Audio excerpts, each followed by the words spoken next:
I was gonna just slowly start talking, but I'm listening to what is in the intro for Zenless Zone Zero because I'm just, starting the day with that. I don't know what the hell they're saying, but it is very funny. It sounds like those really old school commercials that I used to watch when I was a kid. Which I guess that is the intended effect. Remember when this game used to have a lot of TVs in the marketing and promo and gameplay and little things that don't really matter, I guess. But no, they used to. Now that I think about it, they really did used to do a lot with this, and now it's just gone, right? Now, I'm just doing my dailies for Zenless and then dick around with Star Rail for like 5 minutes. But really, I'm gonna give this new region in Genshin a try, right? Nod Cry or whatever. It was very easy for me to ignore the polls in Genshin this past year, maybe year and a half, because let's be honest, bro, those character designs for Natlan were kind of ass. Okay, I'm just gonna go ahead and say it. Those character designs, a lot of them did not hit at all for me, so I just was not really fucking with that. So when you don't like a character design in a gacha game, it's very easy for you to be like, I sleep, right? So when they released What's Their Face, I was sleeping. I slept good. Good morning, bats. What's the haps, man? What's been going on? So like half of the characters they released during Natlan and a lot of the characters they released in Fontaine, I was not fucking with those designs, And even worse than that, their designs didn't appeal to me, and their play style, like the gameplay, the roles the characters would play, felt even worse. And I was already making these opinions before they had released all of the characters of Natlan, and I was right. They have been doing this thing where, you know how they say, like, we're gonna invent a problem and then we're gonna sell you the solution? Power creep is a thing in every fucking gacha game, because, otherwise, why would people spend money to buy the new characters if you don't need the new characters? But at the very least, they used to be a lot less shameless about it. That's my perspective. When the game came out, fucking Mondstadt Leeway was the beginning, so that doesn't count. But then you got Inazuma, and the power creep didn't really get too crazy.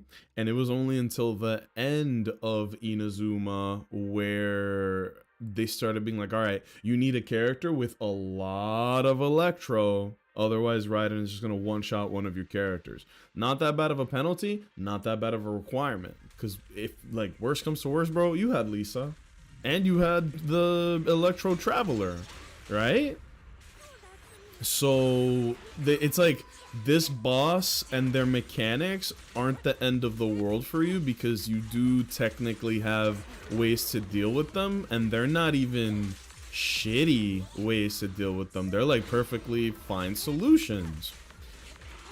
And then they came out with Sumeru, which I think is the peak of like everything they've done. And I have no notes. Sumeru was literally just perfect. And then they came out with, oh boy. Oh! And 3. I did that one a little late. Blast off! Oh, wait. There you go. Invent a problem and sell you the solution is crazy because it's true. It's like their design philosophy these days. And usually it takes a couple of years for them to really get their hooks in you. And then that's when people start to like that's when they actually start to throw the money leeches at you, but they're already starting to do it in this game, Zenless Zone Zero, and it breaks my heart, bro. The game just hit its 1 year anniversary. It's doing well, and here they come. Here they come. Miasmic, whatever, Ada E60. Okay, so I have all I need for this. We can back out. But yeah, they're doing this thing. They added a new type of character, like a new classification called Rupture.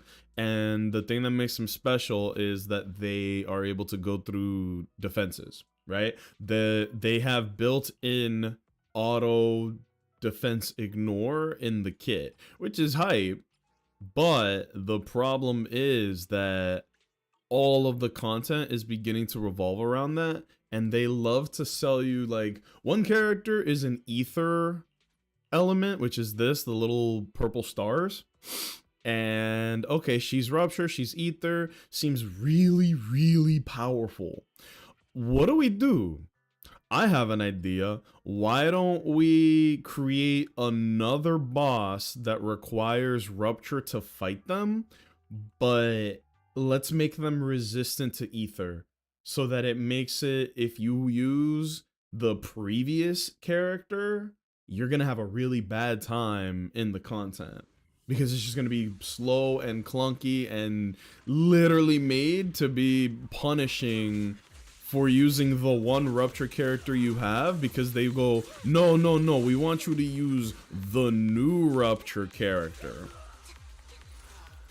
And they're already introducing, like, how do I explain this? Because this is like a new thing that they're doing now. I don't know how to use this character, I'm realizing.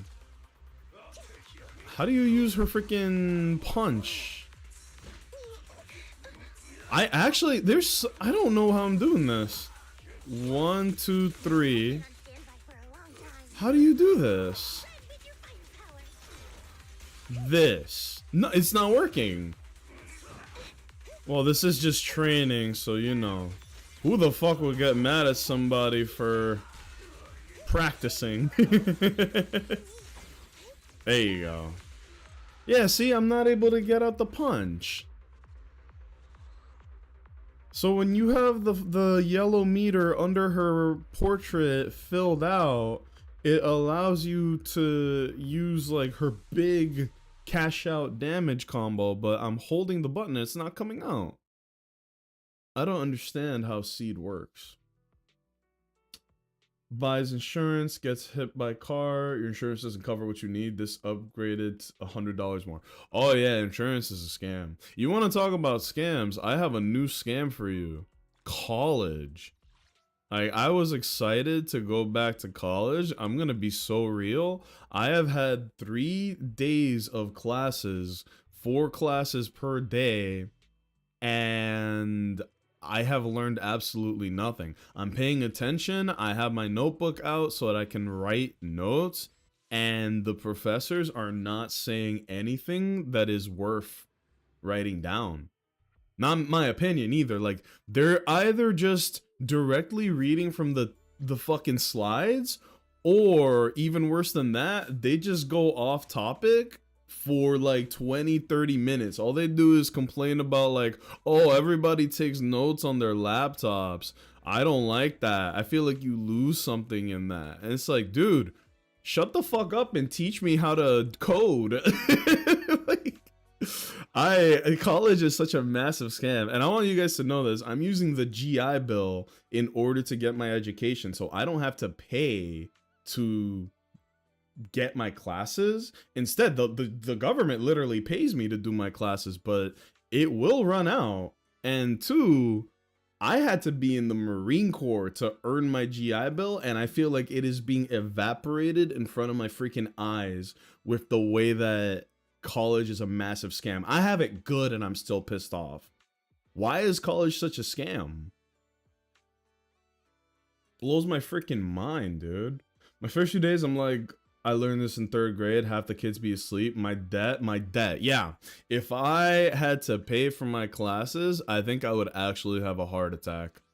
Not that it was that expensive. Like, I looked at how much it costs because I'm not rooming, I'm not paying for meals, anything like that. So it's a slightly smaller number than what most normal traditional students are doing. But I'm still pissed off, bro. I did 3 days of classes, and I promise you, I haven't learned a single thing. My computer science professor, he literally just reads from the slides and he keeps going, oh, I talked to IT and the guys, hold on, Honkai.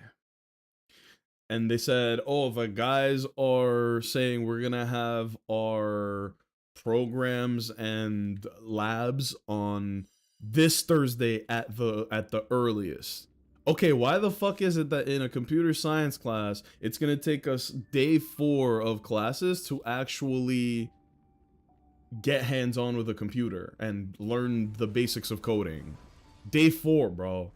I could have just not signed up for college, paid them $10,000, and gone on fucking YouTube to teach myself this. It's literally YouTube slides. Not literally, that's not true. But it is essentially YouTube slides. Right? And that's my first class. My second class is cultural anthropology. A waste of my time, if you ask me. But, alright, cool. I'm taking it because it's required. I don't have a choice. So I take the damn class, and the professor is Indonesia maxing because he studied abroad in Indonesia. He like lived with the people there for a couple years, and he's teaching us about that. And while I appreciate that he is enthusiastic about what he's talking about, which is important to me, he is not saying anything of worth. You know, like I'm over here thinking, okay, I need to write down important things that he is saying because it's gonna be on the test. There is nothing important being said. We don't know what's gonna be on the test. So they just yap, and then they show some slides, and then yap, and then they go, alright, so we're gonna be covering chapter 1 and 2 on the test next Thursday. I'm like, what the hell? We didn't learn anything. There was nothing for me to follow or write down. I can literally go and show you guys my notes from all 4 of my classes. It is pitiful. There's nothing of value. And I'm going to a good college, by the way. I want you guys to know that. I'm not going to say which one because I don't want to dox myself and people on the internet are freaks. But it's a very good college, and if you saw, oh, he got a bachelor's degree from this place, you'd be like, damn, good job, dude. Like, I really don't pat myself on the back as much as I should. I'm a smart fucking cookie, dude. I was a straight A student. I was a beast when I actually cared to pay attention in school. When I was in high school, I just cut class all the time, but literally all the way up until then, I was like a straight A student, fucking honor roll, smartest, blah, blah, blah. And I'm here looking at this not as somebody fresh out of high school going to college, but as a grown-ass man with a mortgage and a family. And I'm looking at this and I'm like, this is a tremendous waste of time. Nothing of value is being gained here.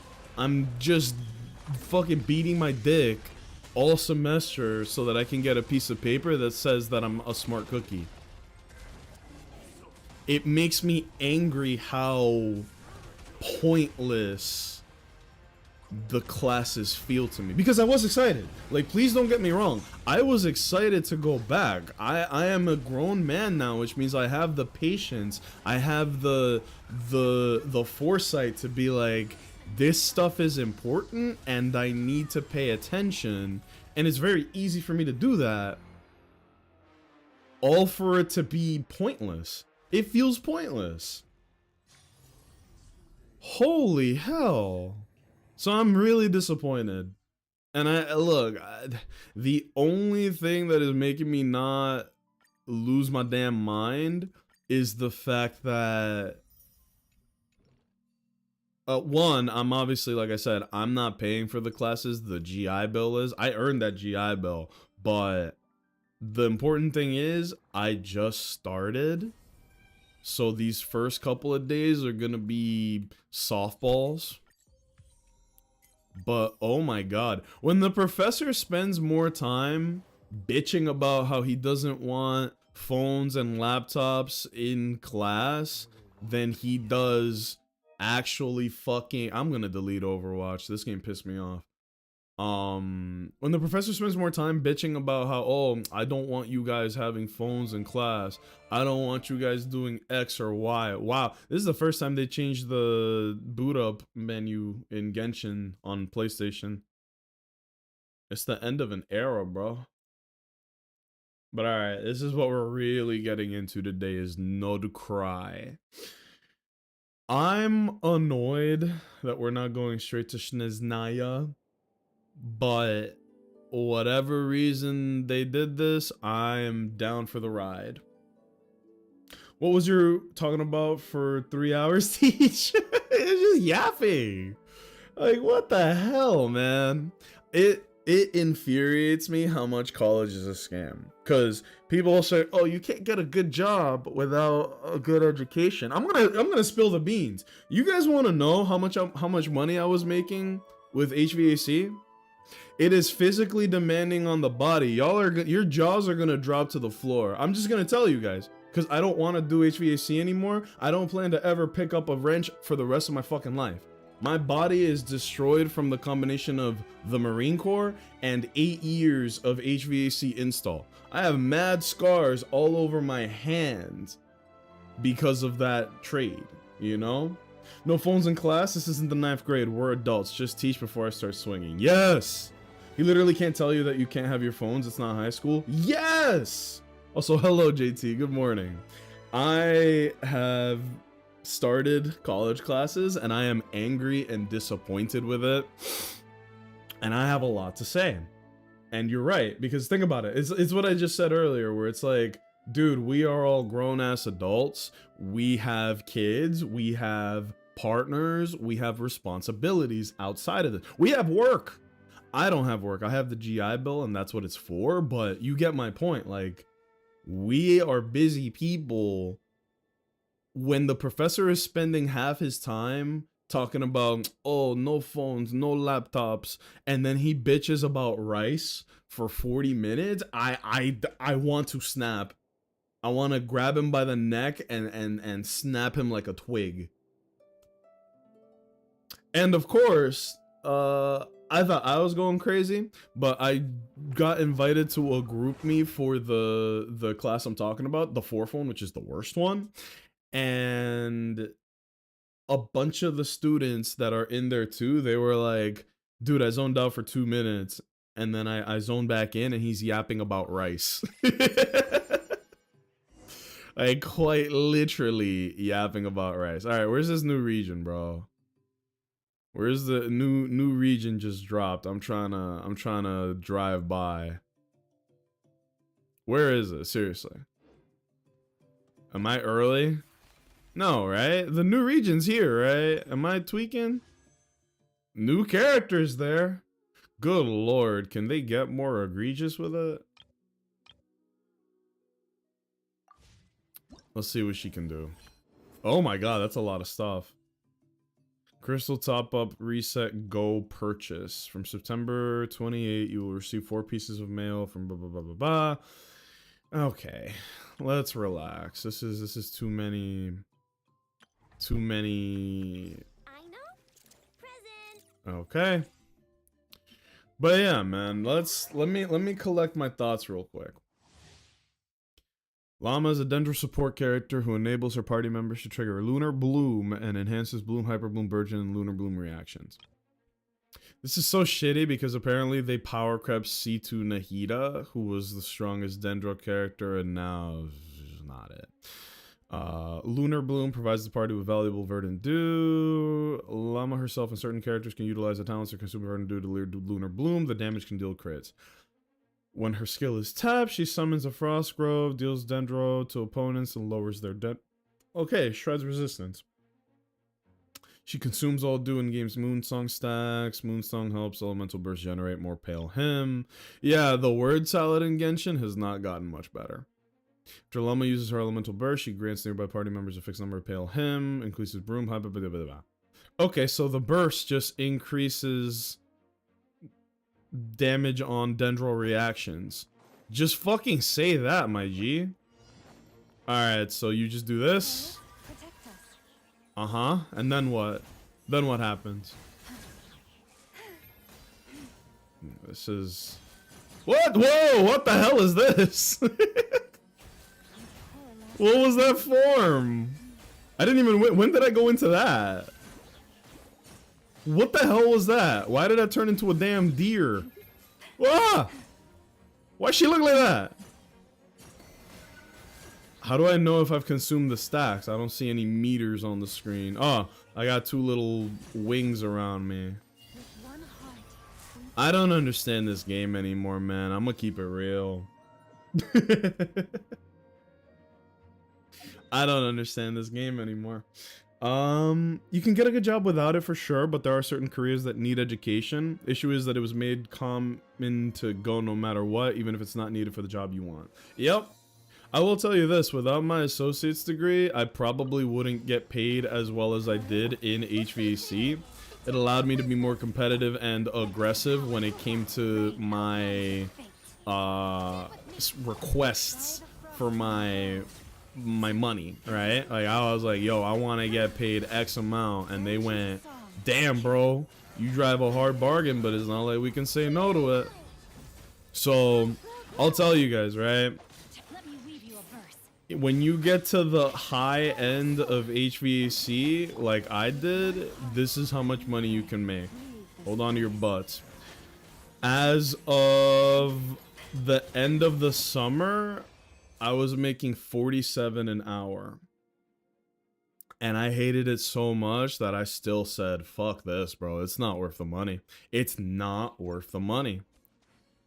When you are getting worked like a dog, when you're dealing with racist customers, when you are dealing with a company that would put you in situations where you could literally die and they don't give a shit. Like, I'm not exaggerating. You could literally die.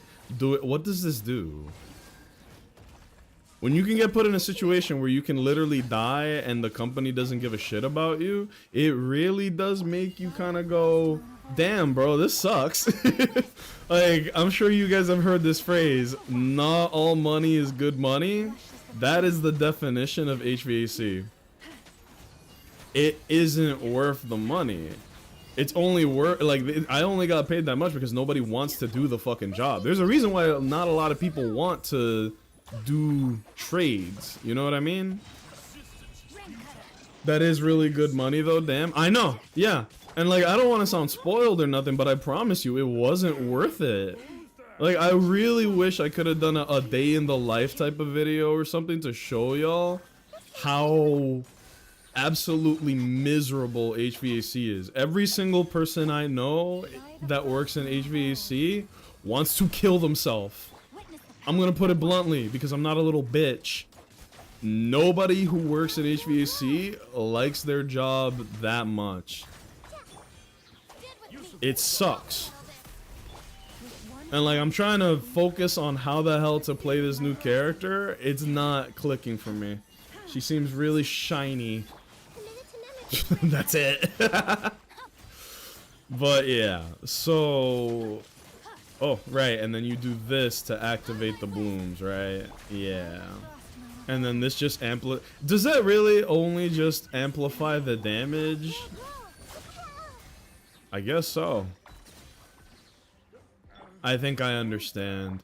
So you do this, you do your hydro, You activate this, cash in the stacks. What is this lunar bloom damage? I thought it would be way more, to be honest with you. Yeah, this damage is not all that impressive for them to have been yapping so much about it. Am I crazy? Maybe it's really good damage. Also, I was fighting new enemies this whole time. Didn't notice. I've had jobs that paid well, but it was a poopy environment. I have never been to a business in HVAC that wasn't what you just said. It's all bad. It's all people trying their best to pretend like they're a functioning company. That's good money. I would have G'd it out as long as I could. I did. That's exactly what I did, bro. Literally exactly what you said. Like, you think I would have walked away from this if it wasn't so miserable? But that's how bad it was. Like, I'm not exaggerating. It was that bad. But I'm an idiot because I literally went from the second most stressful job in the world to the fourth in civilian life. Good morning, Link Hunter. New update? I know. I'm interested in it, but my heart is just like I fell off this game. All right, I'm never gonna lie to you guys and be like, oh, Poggy's new character, new update. No, no, no, no. If I'm not feeling it, I'm not gonna pretend like I am. I'm trying to understand how the new character works, but this is Genshin Impact, which means that they're gonna try and confuse me as hard as they can. What does this do? Is that even a combat option at all? I wish I knew. I mean, maybe it's just this combination of characters isn't very good for what it is that I'm trying to learn. Wait, yeah, no, I'm so stupid. If you're doing Bloom, why would you do this without, Nilo? The character named Nilo. I mean, should I pull for her? Is she good? I feel burned out from Natlan. Oh, dude, I feel burnt out from damn... What's their face? I feel I feel burnt out from Fontaine. But yeah, I was making that much money and I was still like, I need to leave this trade. I will take a reduction in pay and go to a completely different field of work and not think twice about it. I hate HVAC. I hate the customers. I hate the business owners. They are the shittiest, most selfish people I've ever met in my life. And I sincerely hope that every company I've worked for burns down to the ground. Also, there's layoffs all the time. All the time. Every winter, you will get laid off. And every spring or summer, you will get hired no matter what. Because that's the busy season. And the winter is the slow season. I don't think I've ever survived a layoff. Because it's always... the last guy you hired is the first one to get fired. But... And I don't want anybody being like, oh, maybe you're the problem. Shut up and listen. Every single place I've been to, the average size of the shop is about maybe 2 or 3 crews, which is like 5 guys, something. 5 or 6 guys, right? Installers. And by the end of the winter, they cut 4 guys out every single time. Like, not even joking. So by the end of the winter, who are the 2 guys that are going to be left? The guy who's been there the longest and his helper, usually. Right? They will cut 2 lead installers and both helpers. They'll just be like, all right, sorry, we don't have any work, so we're going to have to let you go. Right? Every single time. It is an industry that doesn't give a shit about you, your personal life, your experience. They don't care. And you know what's crazy? If I were to apply to any HVAC place right now, even though it's September, I'm willing to bet I can get the exact same amount of pay and just go right back to it, right? But because I don't care, I how can I put this? If I call right now, or rather, if I apply right now, before the end of the day, I would have 3 interviews lined up. And every single interview I've gone to, they go, "When can you start?" It's never like, "We'll call you to make a decision." It's, "When can you start?" Never ever has it been like, every place I've applied to, I've gotten accepted. And every place I've been to, they will fire everybody except for the most senior guy. It's a disgusting industry, bro. But it's only getting worse, which makes me happy. Burn it all to the ground. I'm not getting my suitor today. The dealer hasn't called me. Uh-oh. Did you get like one of those fire ass electric scooters? I've been seeing those around a lot, especially in like city areas, almost as city zones. Moving around at the speed of sound. That's not it. That's not it. I'm thinking I'm gonna pick him. I know a lot of people say this character isn't good, and to them I say, "Hey, shut your mouths," because I like him. Weapons I could care less about, but a constellation for him is it. Confirm. Even though I'm not gonna be pulling on this, like I'll be damned, right? Wait, is this just guaranteed? Only 5-star characters will be obtained from the wish. Fate point 1. No, right? No. You must make a target. After making selection, the 5-star item you receive will only be the same type as the target you selected for your chronicle path. You receive 1 fate point.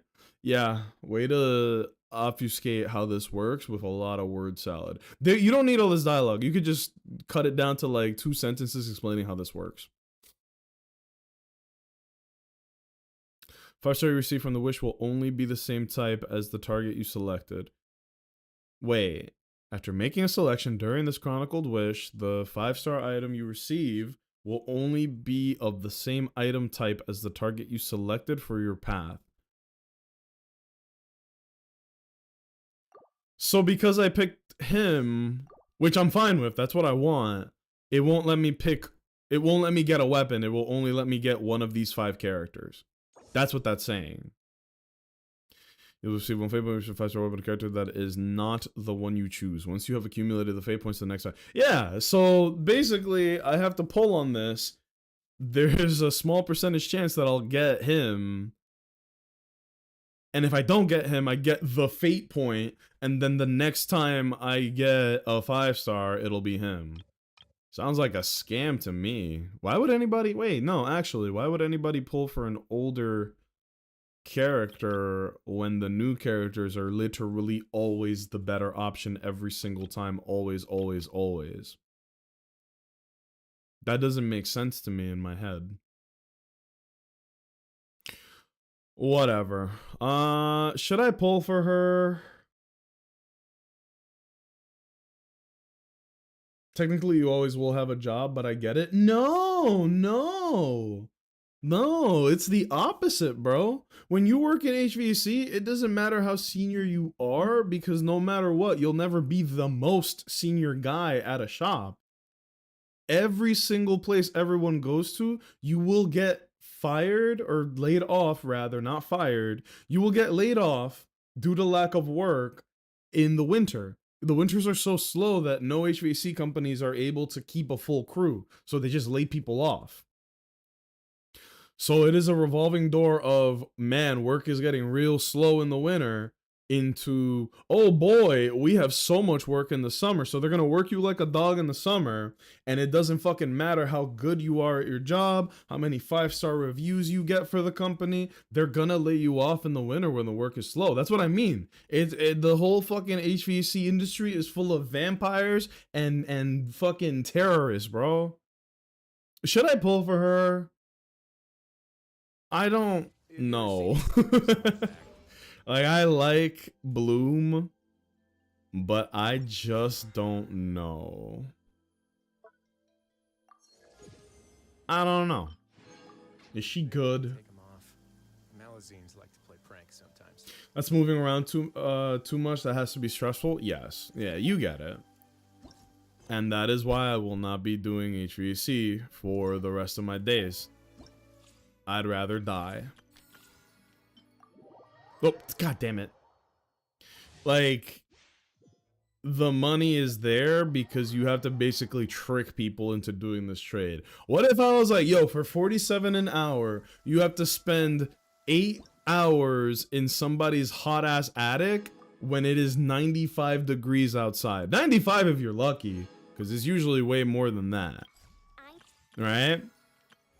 And you're the one responsible for everything. You're the one that has to take pictures at the end of the job. You're the one that has to answer all the customers' dumbass fucking questions because everyone's an idiot. You're the one that has to deal with a customer staring at you while you work the whole day. You're the one that has to do all the heavy lifting for like 300-pound boilers. And you're the one that has to crawl into a 2-foot hole called a crawl space because that's how people built shit back in the day. How the fuck do I get to this new region? So they'll pay you good, but you're gonna get criticized the whole way there. Okay, actually, how do I get over there? Quick start, shut the fuck up. You really think I'm gonna do the whole story? I don't give a shit about the story anymore. Just bring me to the new region. Like, it's sad, man. I actually did used to care about the story in Genshin. Nothing sounds more awful. Wait until 2 days later, 7 to 12. Why? Why? What fucking purpose does this serve? Why do you need to wait 2 days at 7 a.m. specifically? I once considered keeping some. Shut up! Office, but Shut up! If I could mute characters, I would. I don't want to ever hear anybody yap ever again. Screaming at the top of my lungs. Shut up! Shut up! Stop it! Stop it! Okay, the new Paimon is good, but guess what I'm gonna do? We're gonna mute this shit. We're gonna set it on auto. I'm gonna mash, and I'm just gonna put on a scary story. Scary. I wasn't fucking. Oh, sorry. I was watching a YouTube video earlier. Scary stories. There's a YouTuber that yeah, Mr. Nightmare. We're gonna listen to this guy while I do my fucking video. While I play my stupid video game is what I meant to say. It's about to be Halloween anyway, so.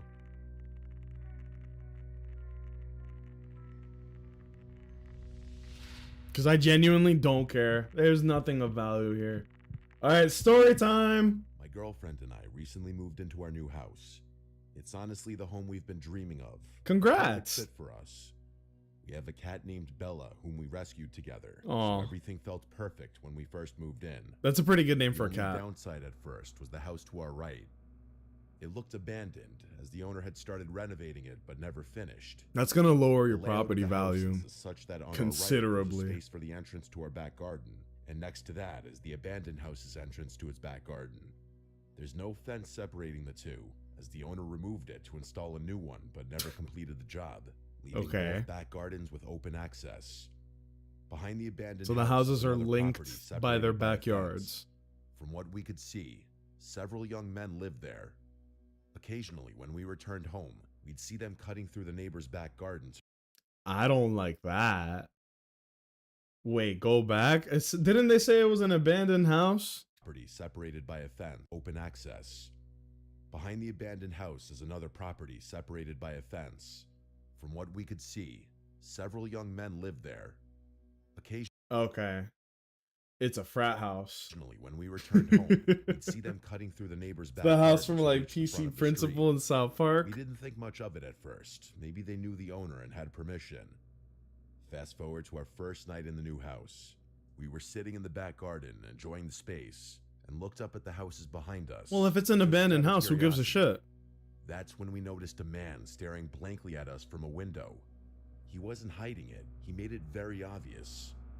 There was no expression on his face, and the room was dark, which made the whole thing even more unsettling. We assumed he was just curious about his new neighbors, but after half an hour of that blank stare, we decided to go inside. Uh-oh. The next few days That boy hit the people stare. to work, and my fiance continued unpacking. One night, we decided to sit in the garden again. It was dark, but we enjoyed looking at the stars and having deep conversations. Aw. Until we heard the makeshift wooden board fence being moved. It's a little gay, but I like Two men it. appeared, standing there, staring at us. Ooh. Are you okay? I Oh, asked. hell no. They Hell wouldn't no. leave unless I said something. The youngest looking one, around 29, was holding a big bag, and we had no idea what was inside. It's He Christmas offered us candy. some stolen washing up tablets, which we declined. What the hell are We made a washing joke up about tab? it Whoa, because whoa, the whoa, whoa, situation whoa, felt whoa, so whoa. awful, What the hell are washing up tablets? and we had no idea Is what was this the new drug hitting the streets? inside. He offered us some stolen washing up tablets, which we declined. I made a joke about it because the situation felt so awkward. He smiled and said okay, and then they left. What struck me was how they just let themselves into our garden without saying anything. Yeah. Like as if they had every right to be there. We went back inside, thinking it was a one-off, but it all started getting worse from there. They began helping themselves into our garden more often and acting in ways that were clearly meant to intimidate us. They would get into the next door house. You by should call lifting the up fence that cops. separated the That's back what I would gardens do. And walking through. Get these I forgot young to men mention, out of my girlfriend and I are property. both 20 years old, so of course the idea that they might be trying to intimidate us as two young women was the first thing that That's how I know the story's fake. You're telling me that at 20 years old you had your dream home with your fine shit? I call bull. This story's already fake, bro. Wait, what? Oh, I thought it didn't give me the map. I was going to punch something. All right, time to unlock the whole map. crossed our minds. That new city One is day, so while I was metal. cleaning the It's front room, nice. It two reminds me of police Final officers Fantasy came around the side of VII. our house and entered the abandoned garden. They lifted up the fence and looked around for a few minutes. I like it before though. What do you leaving think? without Have saying you anything. have you touched the new I patch thought it was yet? strange, but continued with my day. Oh. assuming maybe the people next door were trouble. A few days later, the police knocked on Oh our door. shit. They explained that the house behind us was now vacant. The men had been kicked out for antisocial behavior. Not just Yeah. towards us, but with other neighbors too. You just increase your Honestly, property we were value by relieved. doing that. Even though they hadn't physically done anything yet, it meant they wouldn't get the chance to escalate things.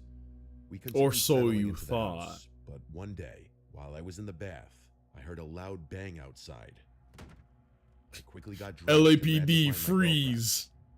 I found her recording something from our spare bedroom window, which faces the garden of the now empty house. I asked what was going on, but she shushed me.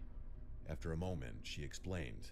A man we had never seen before pointed up at our bedroom window. When she noticed him, he sprinted full speed toward our house. What? He tried our door handle on the way past, then ran back into the garden, threw the broken fence up, and started banging on all the windows of the empty house. That boy a Call of Called Duty police zombie. Immediately. They came, watched the video, took a statement, and left. We were shaken. Why would they try our door handle and then break into that house? Oh boy. What was he planning? A few nights later, while we were in bed, we heard whistling. The kind of whistle men use to harass women. It was 2:16 a.m. Not the We listened Harassatron quietly and heard 5000. someone tapping on our window. Terrified, we checked the cameras, but for some reason, they didn't record anything. Whoever it was must have left shortly after because the noises stopped. We were too scared to sleep, so the next day, we went Okay. to my mom's and stayed the night. When we returned the following morning, we noticed our Ring doorbell had been removed and placed on the floor. The SD card was gone. Ooh. Someone had clearly come back, and we knew who it was. That's Who good. else would do that? We called the police again, and they told us to keep all the doors and windows locked. No The shit. woman on the phone even said that the removal of the camera could be a sign that they were planning something. No shit. Terrified us even more. Part 2. But at least she was honest. The whistling, banging, and attempts to re-enter the house continued for weeks. We made multiple police reports. They never tried our door again, so we hoped it was over. It's not. 3 weeks later, while in bed watching funny clips from our camera, we checked the live feed. That's when we saw a man outside, wearing a black mask covering his mouth and nose, Ah! standing in front of our garden with his arms spread wide. like he was imitating Jesus on the cross. He stared up at our bedroom window with his head tilted. We froze. At the time, we had moved the camera inside the house, so it didn't record. We were so shaken we didn't even think to screen record. He then spoke, but we Fair. didn't hear what he said. Then he turned around, walked to the opposite side of the street, and just stood there, staring at our house for about 30 minutes. We called the police again. They said it wasn't illegal to stare at someone's property and dismissed the whole thing. Oh. Even when we told them what he did on our lawn. That's He made us helpful. feel like we were overreacting. Of course. We couldn't sleep for days. Any noise outside terrified us, even normal ones. Damn. One night at 2:52 a.m. Blast off! I woke my girlfriend and said, "Someone's outside, I know it. Please check the camera." She did, and there they were. 2 masked men coming from the side of our house, shining flashlights into our windows. Nightmare One of them, scenario. the same man who had been harassing us, was holding what looked like a crowbar. Why us? What was the point of this? Right. For days on end, he would They stand might just across hate the street, women. pointing, That's waving, unfortunately a shouting things real up at our guy window. now, is the Every guy time that we hates looked, women. He would stare blankly at us. It was clearly meant to scare us. And Okay. It worked. We kept contacting the police, but they've done very little. Right. Oh, shocker, the cops are useless. We record everything, but we feel powerless. Just earlier today, he stood outside again, staring up at us.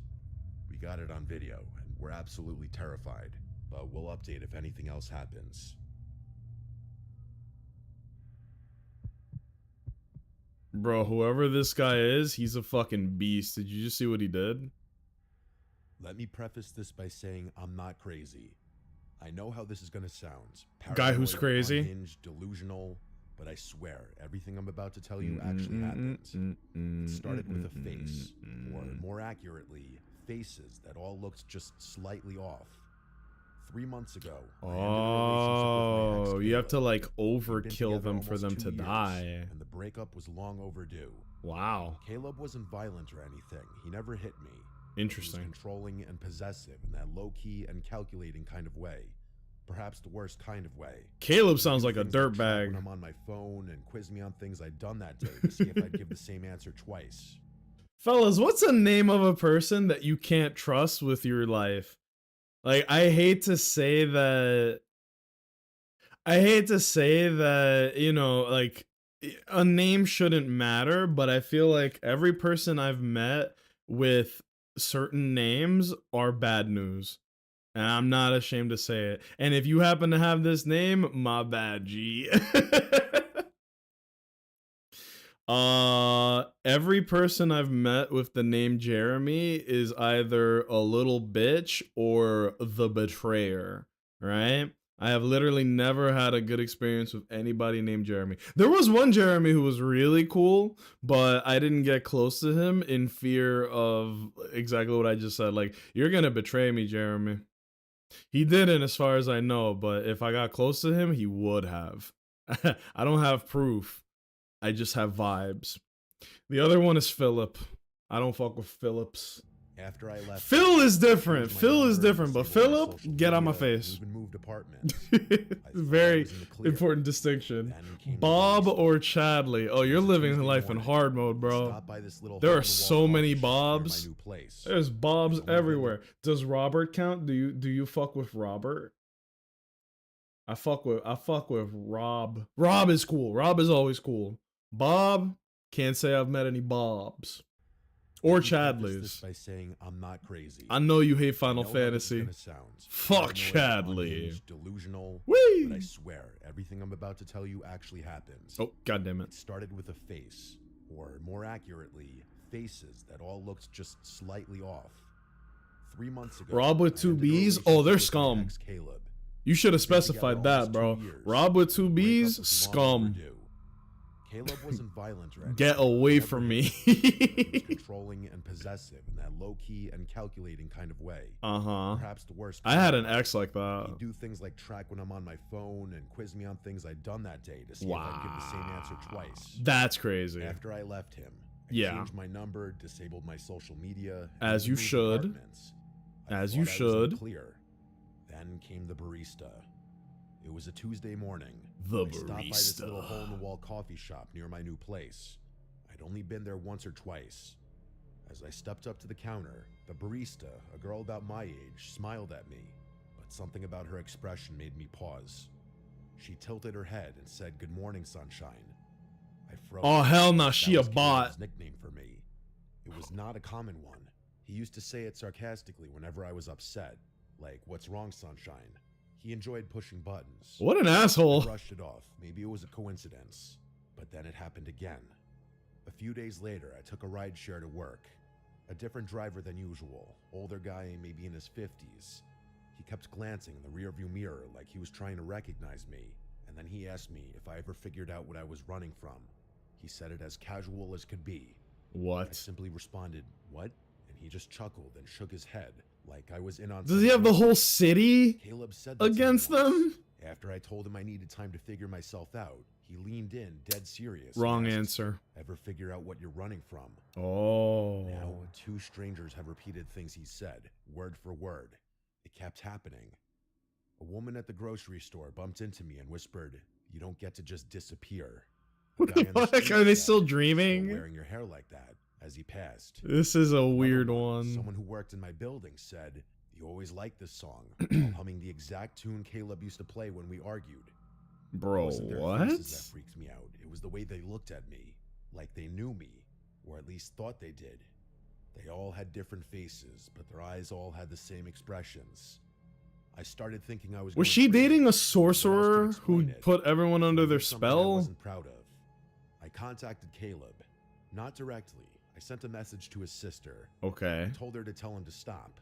I figured maybe he hired a private investigator. Maybe he was stalking me or pulling strings, telling people things about me. I just wanted it to stop.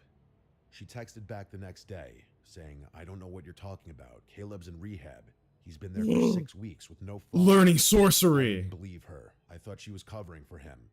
That is, until I saw a picture she posted of him on Facebook a week later, looking pale and sunken in, holding one of those one-day sober chips. So it Oh, couldn't well, be Caleb. good for him, I At guess. least not directly. I couldn't shake the feeling that these strangers knew things they Mm, shouldn't, mm, though. mm, mm, mm, mm, One night, mm, I stayed mm, late at work. mm, I didn't want to go mm, home mm, because my mm, apartment didn't feel safe anymore. mm. Not that anything bad happened inside of it, I just didn't like being alone. Around 10 p.m., I finally called it a night. I walked the 10 minutes to my place, keeping my head down, headphones in, but no music playing. Something I learned to do so I could still hear if someone was following me. What? When I turned the corner onto my block, I saw someone sitting on the stoop of the building across from mine. A young man with his hoodie up but his head down. Uh-oh. I almost ignored him until he spoke. He said, "Cold out tonight, huh, sunshine?" I stopped walking. He didn't look at me. He just stared at the sidewalk like he was reading something on it. Survival instincts I of slowly a walked koala. past and didn't say a word. I reached my building. I went upstairs and locked every bolt on the door. Right. I sat on the couch for hours, just listening to nothing. Eventually, I fell asleep. The next morning, I This woke up to person find needs a my baby doormat knife. knocked over. That might not sound like a big deal, but I live alone, and the door to my unit is on the Baby top knife floor. would You don't just accidentally solve walk this. by my place. The underside of my mat had something scribbled in pen. It said, "You can change your face too if you want, but I'll still What? recognize you." The I didn't know what fuck? it meant, but I still threw up. That day, I booked a hotel for the weekend. I left my apartment without packing anything. I didn't feel safe even grabbing clothes. I just needed to be somewhere crowded. Okay. The hotel clerk gave me a room on the 4th floor. It was small, quiet, and kind of stuffy. Your It was favorite upset, number, sunshine. Only until around 2 a.m. Uh-oh. when someone knocked on my door. There were 3 slow knocks. I just want to preface this by saying 2 a.m. is not that dangerous. I have constant sleep issues and I am up at 2 a.m. all the time. Like, all the time. Last night I didn't fall asleep till about 2 a.m. as well. Kind of regret that. I decided to stay up late to play Overwatch and I shouldn't have done that. That was a mistake. Fellas, next time you want to socialize with people late in the day, think twice about it. Maybe don't do it. especially with competitive video games. Maybe it's just not a good idea. Where the fuck am I? I sat up in bed and waited. They knocked again eventually. I peeked through the Moshi peephole, moshi. and it was a woman, maybe in her 40s. Oh, it's Her safe. face was totally blank and expressionless. She was just staring straight at the door. She didn't say anything, so I didn't make a sound, and eventually she left. It was one of the most disturbing things I'd ever seen. The next morning, I asked the front desk if someone had come by to my room. They said no one should have been up there, especially that late. All the rooms on my floor were vacant. Oh, hell no. These weren't random people. They were being sent and fed my details. They were given phrases Caleb used. But if it weren't Caleb, who would do it? Why? I thought about Caleb in rehab, about his obsession with control and making sure I was never fully gone. He didn't need to be the one knocking, he just needed to send others to do it.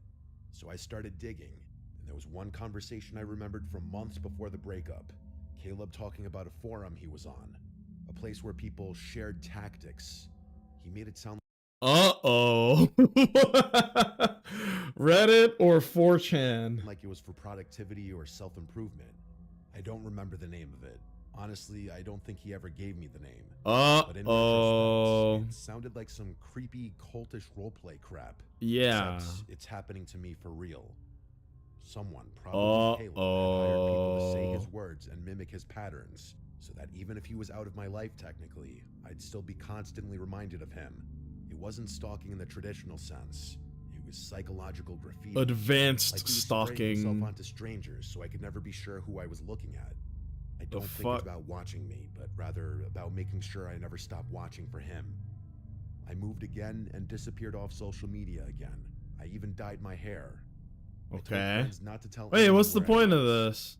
It worked until last week. No, it didn't. I was Yeah. walking home from the bookstore. What the fuck are you a woman doing? passed me on the street and said, "Still hiding behind books, sunshine?" Bruh.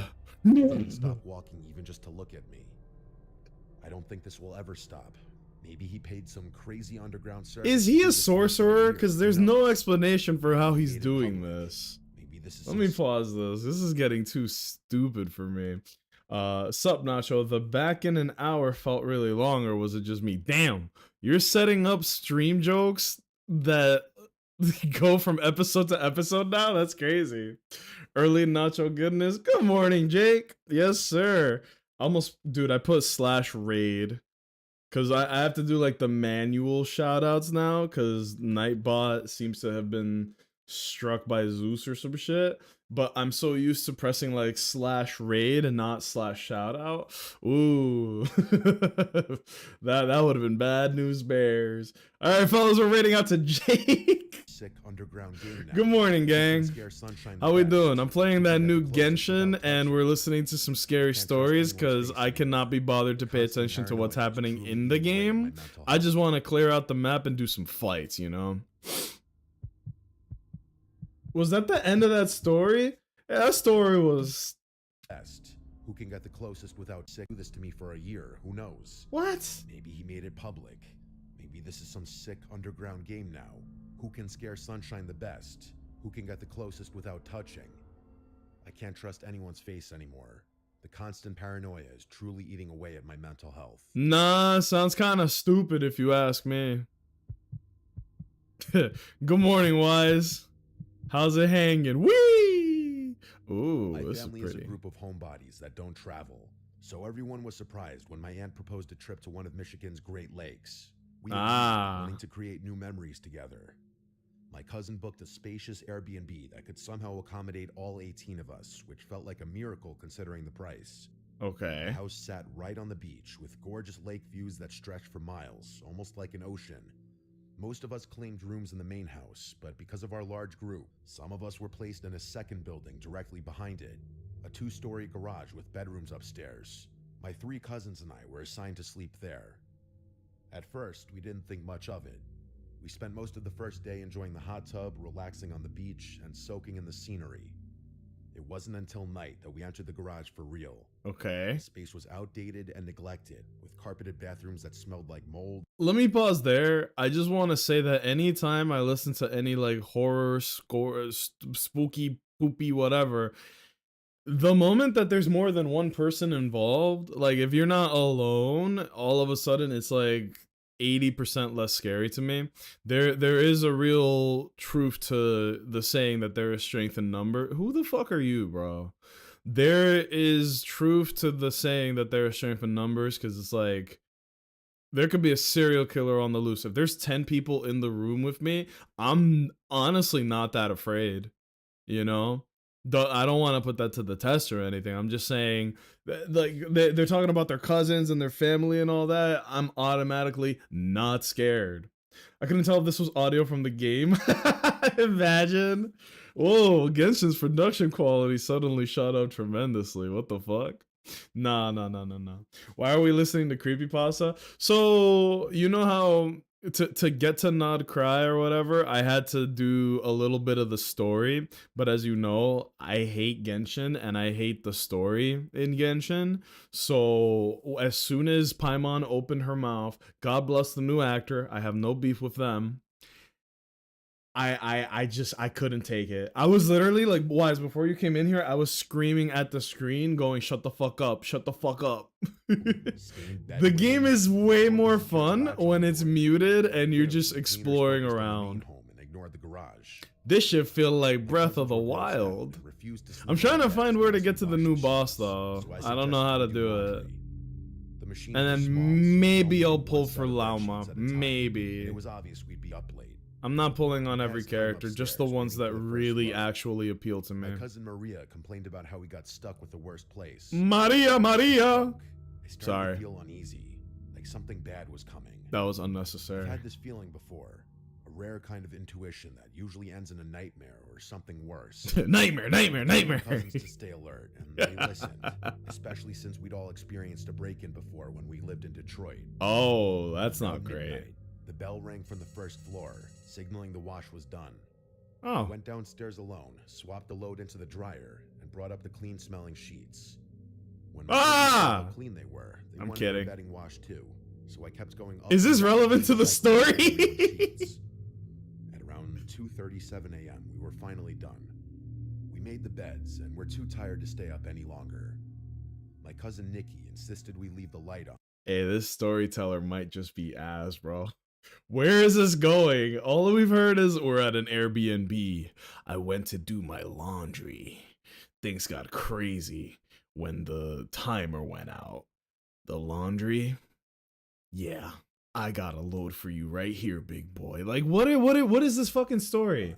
Get to the They all fell point. asleep quickly. Isn't that from I West stayed Side up Story? late to The sleep. name Maria, yeah. I'm a light sleeper. Oh, since here it's we stuck go. With me since the break-in. It's absolutely AI. If it's AI, it's ass. Then around 3 a.m. This is the thing that's gonna loud take bang everyone's at the garage jobs? door, like I someone don't had think thrown their so. body against it. I sat up, startled, but my cousins didn't move.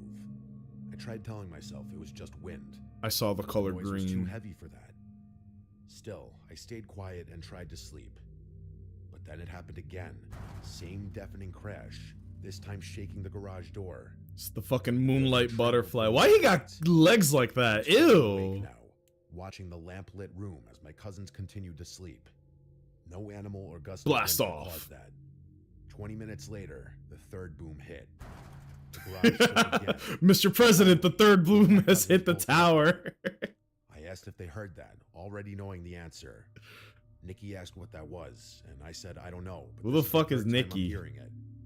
We all agreed no wind could cause that sound. Woo! Nikki suggested texting her mom, my aunt. So I did. It was 4:11 a.m. when she responded, realizing something serious must be going on. She Oh, that was quickly pretty. ran outside to check the property.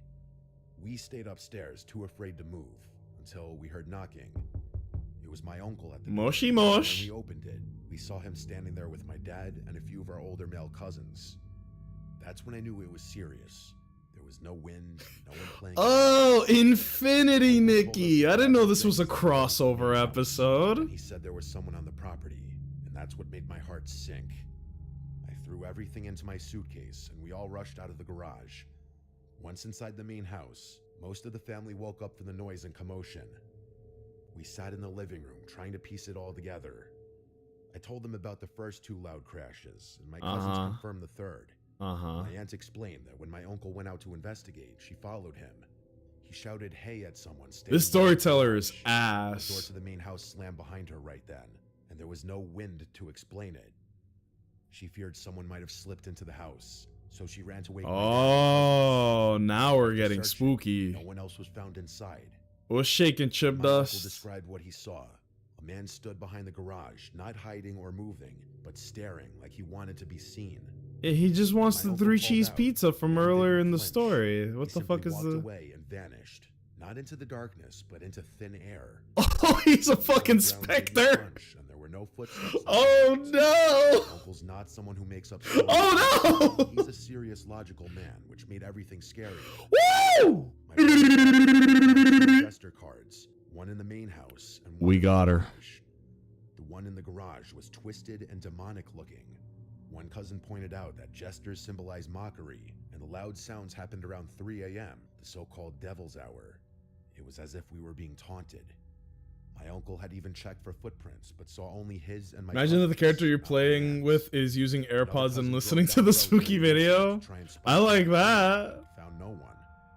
That day, no one returned to the garage. Oops. We squeezed into the main house, on floors, couches. Let's put her on the everywhere team. there was Oh, room. fuck! My mom gave up her bed so we could sleep more The comfortably. butterfly spawned in. On the second night, she slept on a couch by the large windows and woke around 4 a.m. to footsteps on the porch. Okay. She didn't dare open her eyes. She was afraid of seeing someone looking in. Then she heard someone trying the basement door. It had a weak lock, and my brothers and male cousins were sleeping down there. The door rattled. and Why do they someone keep tried to break saying male in. cousins? Like, this is My a mom very rushed to the important basement. By distinction. the time she reached the beachside entrance, no one was there, and all the boys were still fast asleep. Oh, Last night. it's ladies' But night. we planned to stay until Tuesday. We left Monday instead. On the way home, The we couldn't stop horror. talking about what had happened. When my mom found out I had been going downstairs alone during laundry, she theorized that someone might have been watching me and thought I was alone in the garage. The laundry Time to strangler. clean up downstairs and us going to sleep lined up way too well with the banging sounds. Theories started to form. Some of us thought it was a neighbor trying to scare us off. Shut the fuck It up. was something paranormal, especially because of the jester cards. My aunt pointed Woo. out that a normal person would have run when my uncle spotted them, but this man didn't run. Oh. He just watched and disappeared. Oh We contacted the no. Airbnb host, who claimed she'd review the footage from the garage door, Oh. but we never heard back. It made us wonder, did she know the man? Was he a neighbor? When we first arrived, my sister and cousin had walked the beach and passed a woman next door. She watched them coldly, without friendliness or a greeting, just an unfriendly gaze. The house was in the middle of nowhere, and we understood how constant Airbnb guests might annoy locals, but we were respectful. We didn't deserve what happened. I don't actually know what to This give was our her. first family trip, and hopefully not our last, even after everything we went Let me through. look it up. While this was that it? Man, those stories were ass. Wow. Yeah, those were really bad stories. Usually this YouTube channel has really good horror stories. That one was like omega ass. I'm gonna be honest with y'all. 3 true horror. Whoa, no. Let me see. 10 terrifying true scary stories, volume 7.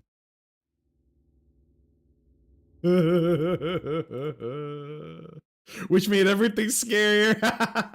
Love a horror story that tells me how scary it is. Yeah, it's environmental storytelling in an audio only format.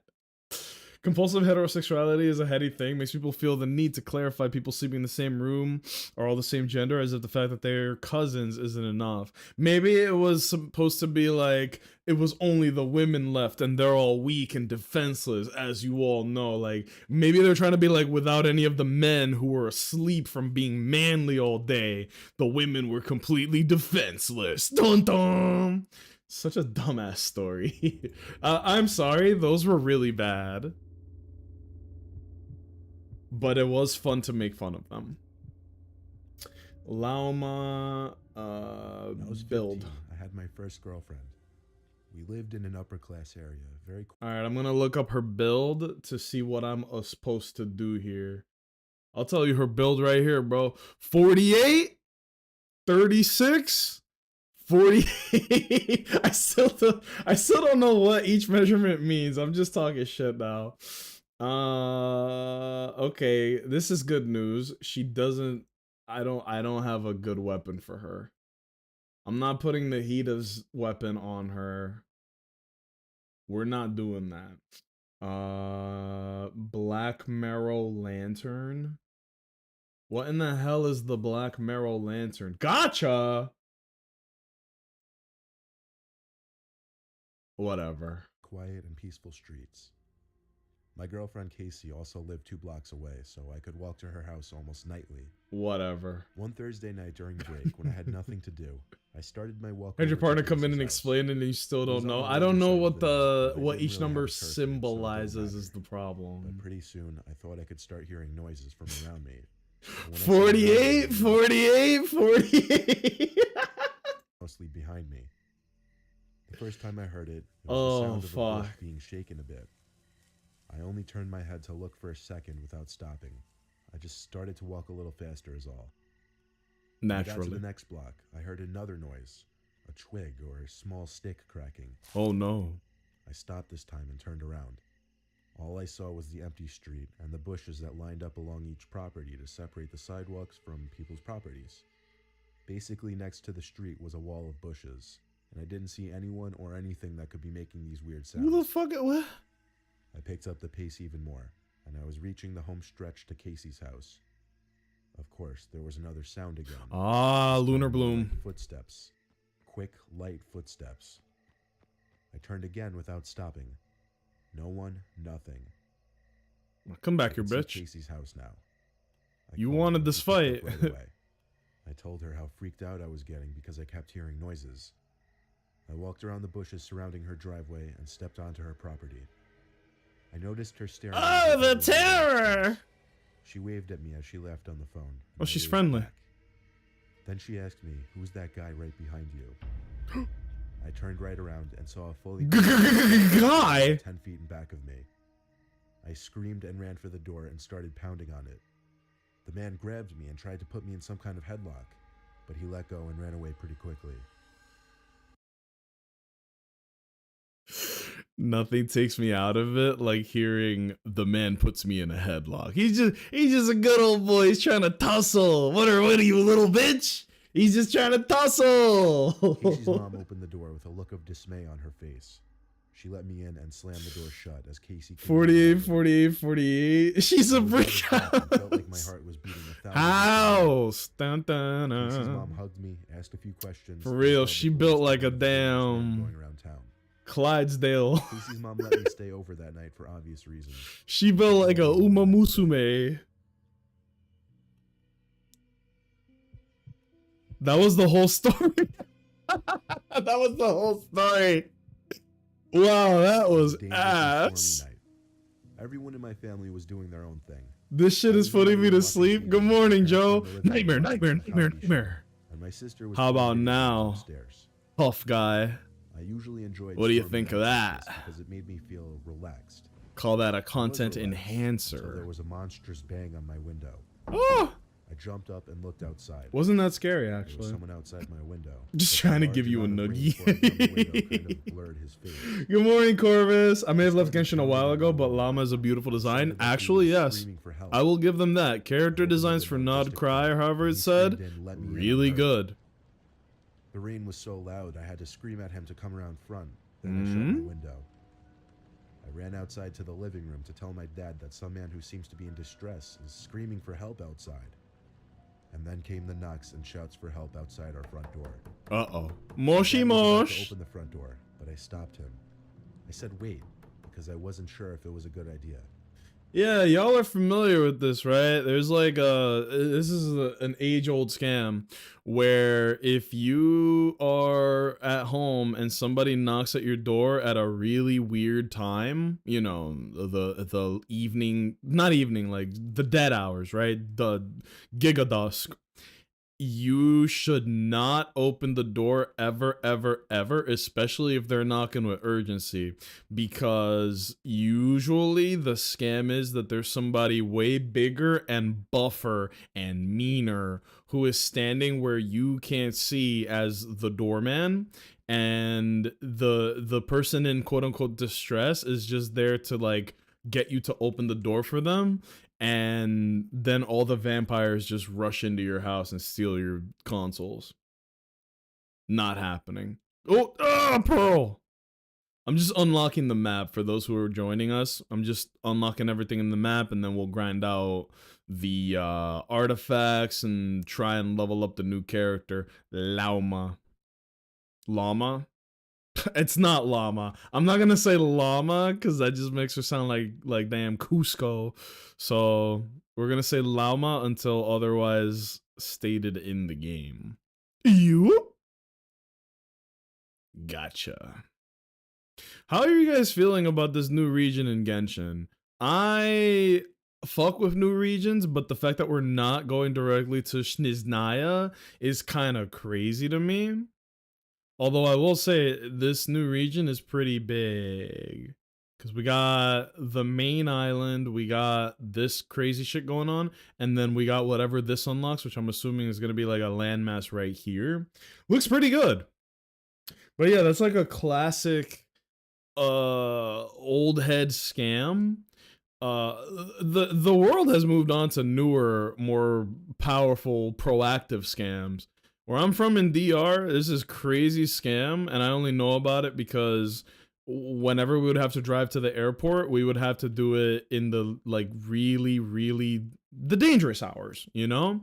And like people would do this to weary travelers. Sounds corny saying it, but literally that's what it is. So the new scam is basically you put nails and tacks onto the roads. Like, preferably the more lonely the road is, the better. And you basically wait for a car to drive through the nail, the tacks or whatever. But it has to be like enough to fuck with the tires, you know what I mean? So when the people would have to stop to be like, yo, what happened to my tires? Or like something's not working, then you take their car, you take their stuff, or you rob them, you know? I never saw this happen in person. Obviously, I never did this shit, but people warned us about that as a scam, is what I, you know. So that's a pretty good scam. You hear about that shit in the US, but the funny thing is it doesn't really work in the US because if somebody like jumps out at you while you're still in your car, they're just going to run you over. The amount of people in this country that they don't even hide it anymore. They want to kill people so bad, bro. I'm laughing, but it's not a ha ha laugh. It's a this country is doomed kind of laugh. I'll even talk about that. Let me catch up with the chat real quick. I'm sorry. You've been playing Uma too much if Clydesdale is what comes to mind first? Yes. I got that new Uma, bro. Seiyun Sky. She was the rival character to the main character. She's the Vegeta to she's the Vegeta to Special Weeks Goku, right? Like Seiyun Sky was this chill, nonchalant, like the original meaning of nonchalant. Uma, who was like, she made everything look effortless, but she would just demolish everybody she raced against, and she was really fucking cool. Oh, I don't have enough stamina. I didn't know this would drain stamina. I guess it makes sense why it would. I just didn't expect it to. What was I saying? Not about Uma. I don't remember. How could the vampires rush in if I don't invite them? See, that is written in the rule book. The vampire has to trick you. Can we talk about Sinners yet, or is that a spoiler?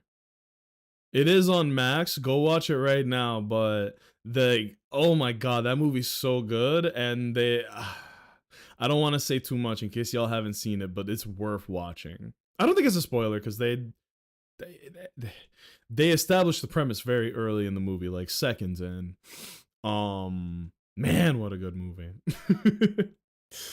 Laoma is the Chinese word for mother. I wouldn't be surprised if that were intentional. Oh.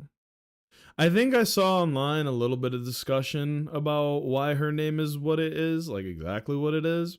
I think it's supposed to be some kind of it's a different language. Oh my god, look at all these pearls. It's another language where it's supposed to be she's named after a certain god or goddess, but I don't remember because I was half paying attention. So this information is useless when I give it. I'm sorry. I'm just yapping. My bad, y'all. My bad. Wee. Oh, she got no type of vertical. No vertical whatsoever. It sounds like you're saying LMAO, but without the O. LMA. Oh, Lamau? Lama? Then the phone rang. Close and enough. On the TV, it displayed the caller ID of our next door neighbor. Oh no. My dad ran to pick it up. He hates his neighbors. When I heard him say no fucking way, I knew something was wrong. He hung up the phone and said stay away from the door. Uh-oh. He didn't explain why. He just went to the window to peek Esteemed at the front father. There, What is He said happening? he saw a guy crouched down, pounding on the door, holding some kind of large, sharp tool. My dad yelled through the front door at the man. His to go away conveniently before the cops placed get here. samurai sword, Then he perhaps. actually got on the phone with the cops. Oh. Eventually, the man outside gave up, and he disappeared the next time we checked. Well, that's good. When my dad was on the phone with a neighbor, he told my dad that he saw some homeless-looking guy rummaging through his shed and came out with a large chopping axe. The cops found the crazed man wandering around the streets, and it made it in the newspaper a few days later. If I were homeless, I would get a Planet Fitness membership. That was the whole story.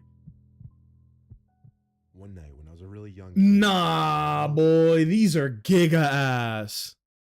What?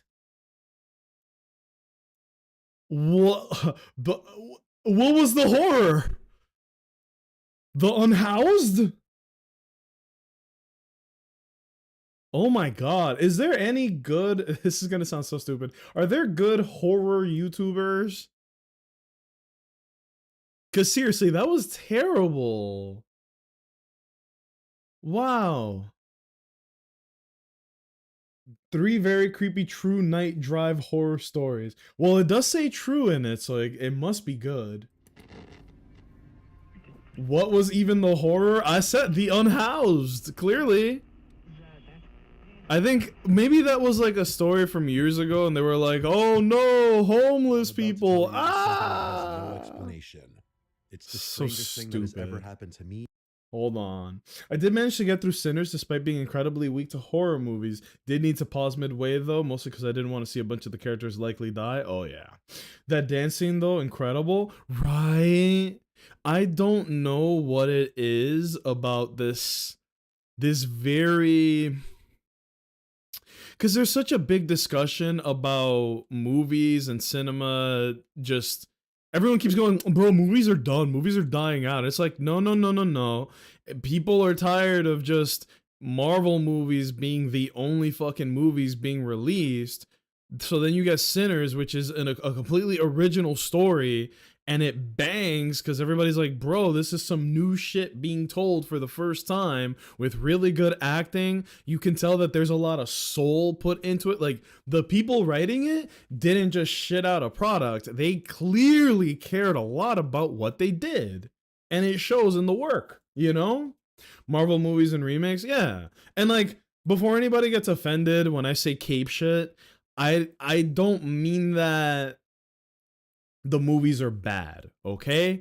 But after a decade and a half of just the same kind of movie being made, of course people are gonna get tired of it. What kind of movies were coming out in the 90s and the 2000s? Cool action movies about some guy working outside of the boundaries of the law to save his dame and sometimes his kid, sometimes, right? In the 2000s, we had a lot of really cool comedy movies, a lot of like very endearing movies about some schlup who learns the true meaning of love or honor or family or whatever. And in the 2010s onward, it was just superhero movies. Okay? It was just superhero movies nonstop, all day, every day, the 1,000 years. And people got tired of it. How could they not? Right? I got tired of it. I didn't even watch Doctor Strange, and I liked it when I did. Like I watched it this year for the first time. I was like, this is pretty heat. But the fact that it is, this is gonna sound so reductive, but sue me. Every fucking Marvel movie feels like it draws off of the same formula these days. Everybody is the same kind of character. Everybody is this very quippy, plucky, ha ha ha. Like everyone has the same sense of humor. And like the things that used to make characters stand out got eroded so crazy to where now everybody's just the same fucking character. Everybody is a bad Spider-Man. Spider-Man isn't really Spider-Man because he's not that jokey haha. And it's just everybody's the same. Everybody's the same. I think Marvel could do with a lot less humor, to be honest. And maybe that sounds crazy to say, but not every Marvel movie needs to be so quippy. Okay? You can be funny. You can make good jokes. Like thinking about the Stephen Strange movie, the Doctor Strange movie as an example. Damn! The Doctor Strange movie as an example. He's an asshole, right? Doctor Strange, like he is this incredibly smug, like I'm the greatest doctor on the planet. I'm gonna drive my Lambo to your bitch, and I'm gonna perform some serious surgery on her. You feel me? And like he is different than most of them because he's very unlikable. Like Iron Man was built to be unlikable, but Doctor Strange is just unlikable, and it fucking bites him in the ass, right? But despite the fact that the movie is not, it's not a comedy, I would say the comedy to action to plot ratio in Doctor Strange, I'm just using this as an example because it's a recent one that I watched, and it's a good example because it's one of the Marvel movies that came out early. So this was before they full sent every fucking Marvel movie having to be comedy, right? Because Doctor Strange is not comedy. Every other fucking Marvel movie after, I want to say, Guardians of the Galaxy, they were like, damn, people really fuck with the jokes. Let's make all of them exactly that. Stupid, stupid, the stupidest thing they've ever done. Stupid. Doctor Strange is good because there is humor in it, but it's not, the ratio of humor to everything else is still pretty good. Like I said, it's like 20% comedy. Everything else is a good mix of action and story and all that. Like it earns what it goes for. Meanwhile, oh whoa, too far, G, too far. Meanwhile, they lost the plot in Thor: Love and Thunder. Yup, they ruined Thor. Oh my god, yes, Thor. Who had it worse? Let's have this fucking. Let's hash it out. Who had it worse between Thor and the Hulk? Because both of them got hoed out like crazy in the MCU. Thor is supposed to be the mightiest Avenger, the god of thunder. He's supposed to be this like incredible powerhouse with this amazing array of powers and abilities, and he's supposed to have nuance. Like he, like, bro, Thor is a murderer, but he's like a righteous guy and he does the good, like good things. It's just, maybe I'm overreading it, but he got, it's not even flanderized. He got like lobotomized, bro. He turned into this pretty boy dumbass. And I think that it's kind of a waste. It's a waste of the actor they got to play Thor. It's a waste of what would be an incredible character to write about There are touching moments, right? Like Natalie Portman, Padme becoming Thor. Cool. Right about that. But they blow their load because they love to just make it. Oh, this is gonna be a one movie thing. We're shut up. We're not gonna make her the mighty Thor for too long. Can't have that. It's the same shit I complain about all the time. Ultron is one of the coolest Marvel villains ever. Ever, ever, ever. I fucking love Ultron. And they got an incredible actor to play, or to voice Ultron, right? What do they do if one of the biggest, baddest dudes in Marvel, they turn him into a one movie villain? He's on par with fucking Thanos. Why the fuck are we blowing our load on Ultron on one movie? What a fucking waste. But back to the original question. Who got hoed out more in the MCU? Hulk or Thor? Because both of them are incredible. Both of them can be written incredibly well. And it feels like in the MCU, nobody bothered to tackle making a good story about Hulk or Thor. Hulk was pushed to the sidelines. He was used comedically, which is cool, right? Like, that's cool. But he just has no storylines, bro. In my opinion, he has no storylines. I get the argument of like, well, if you put Hulk in any situation, it's kind of an auto win because realistically, who the fuck is out here hoeing out the Hulk? And you can make the same argument with Thor, right? Like, this motherfucker is so strong. He's got these incredible powers, and he's the GOAT and immune to a lot of shit. But just because they're amazing doesn't mean you can't write a good story involving them. Just because you can punch your way out of every problem doesn't mean, well, no, let me rewrite what I said. Just because you're the strongest guy and can punch everyone in your way doesn't mean that there aren't other ways to lose. You know, some of the best stories written are the ones where like, bro, I am the GOAT. I am the strongest. However, sometimes might doesn't always make right. Sometimes being the strongest guy around doesn't mean you have the auto answer to the problems in front of you. And I feel like they didn't even fucking bother, dude. I went to a panel this weekend talking about the history of Jewish comics, and one thing they pointed out was how canonical Jewish characters in comics have had their identity erased more often than not in the movies. Likely with the excuse that it'll appeal to a wider audience, but it just lends itself to your argument that they're erasing the uniqueness about the characters, so they're all becoming one note. Yup, everyone's becoming generic. Like, it's John Quip. Every character in the MCU is just John Quip. You know what? One of the coolest things. This is gonna make me sound like such a fucking nerd. You know, one of the coolest things when I watched the Harley Quinn show. It's literally called Harley Quinn. It's animated. It's amazing. It's a lot of dark humor, which I don't like, but it is so well written that I was like, all right, yeah, I'm in for the ride, bro. Send it. One of the coolest things about the show is that they will remind you every now and then that Harley Quinn is Jewish. She comes from a Jewish Italian household. Her fucking dad is like an Italian mob boss. Her mom is like the stereotypical Jewish mom, which was a choice, but they did a good job with it. And they show her history, they show her culture. They actually bother to do that.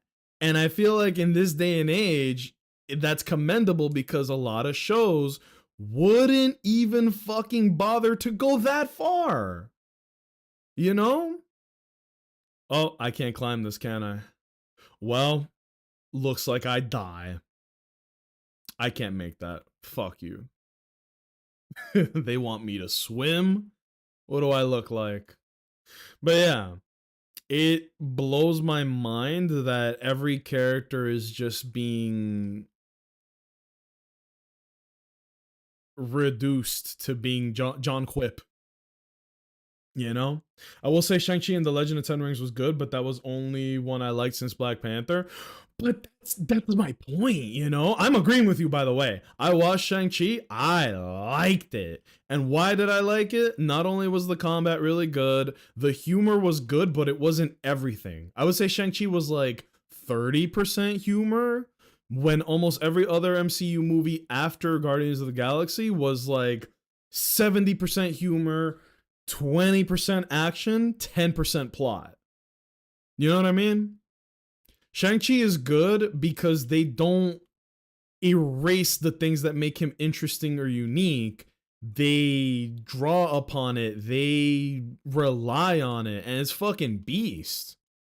Black Panther's the exact same thing. Black Panther, I'm not saying this because of the color of my skin, bro. Black Panther might actually be the best MCU movie from start to finish. I've watched it like 5 times. It's that fucking good. If you haven't watched Black Panther this year, go do it. If you've never watched Black Panther, why is that? No, if you've never watched Black Panther, you are doing yourself a disservice. That movie is gas. Black Panther is so good. The soundtrack, the acting, the plot, good. The only thing that's stupid about the Black Panther movie is Killmonger's plan. Not his motivations. I think his motivations are good because it is somebody who is scorned by the world around him and is like, yo, y'all had the power to step in and do the right thing, but y'all just sat on the sidelines and watched your people fucking get enslaved and all this horrible shit that happened to them. And now Killmonger's like, I'm gonna be the ruler. I'm gonna use the power of Wakanda in order to right those wrongs by us becoming the enslavers. And I'm like, you had me up until the 90% mark, bro. No. the Uno reverse on slavery was like, no, you had it. No, I can't agree with you. You're just as bad, actually. No. But literally, up until that point, but they had to do that. They had to do that. Otherwise, like, you can't make the villains too sympathetic. Because then it's kind of like, oh, but you don't want people leaving the theater feeling conflicted. You should want people to leave the theater conflicted. That means you did a really good job. I'm not going to spoil this because this is like a 170,000 hour game. Persona 4. Right? 4? Persona 5 Royals. I have completely lost the plot. Persona 5 Royals is a game where at the last dungeon, you are faced with this very big, heavy moral dilemma about like, if you could live in a fantasy world and everybody in the world was happy, but it was fake, and there was one guy pulling all the strings, would you live in that fantasy world? I think ads just hit, so I don't want to go too far into this conversation because then, you know, a lot of people are going to be missing out on it. So I don't want to go too far. But I will catch up with the chat. I think Thor got it worse than Hulk in the end because at least Bruce accepted the Hulk was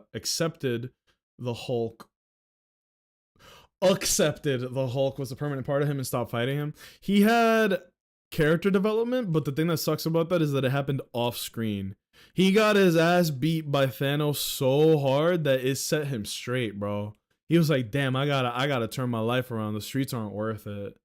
And that was literally the Hulk's thing. So it was kind of a cheap character arc because all of the progression happens, not all of it, that's not fair. A lot of the progression happens off screen, and that kind of pissed me off. I was like, we could have done a whole movie where the culmination of it could be that the Hulk or Bruce accepts that the Hulk is not a monster that he can't control, but is a whole other being inside of him that he needs to learn to coexist with. Because the Hulk's not a bad guy, he is just completely misunderstood. And all of that shit happened off screen, which is just fucking terrible. If you read the recent comic stories, literally has as much power. He's called Cosmic Thor, and he one shots Galactus. I have not read the comics, but I see a lot of TikToks about comic stories, which is why I know exactly what you're talking about. Thor is one of the strongest characters in fiction, and he has a lot going on for him. But in the MCU, he's just Hammer Guy. He's basically a fucking plumber, glorified to be sure, but he's just a plumber.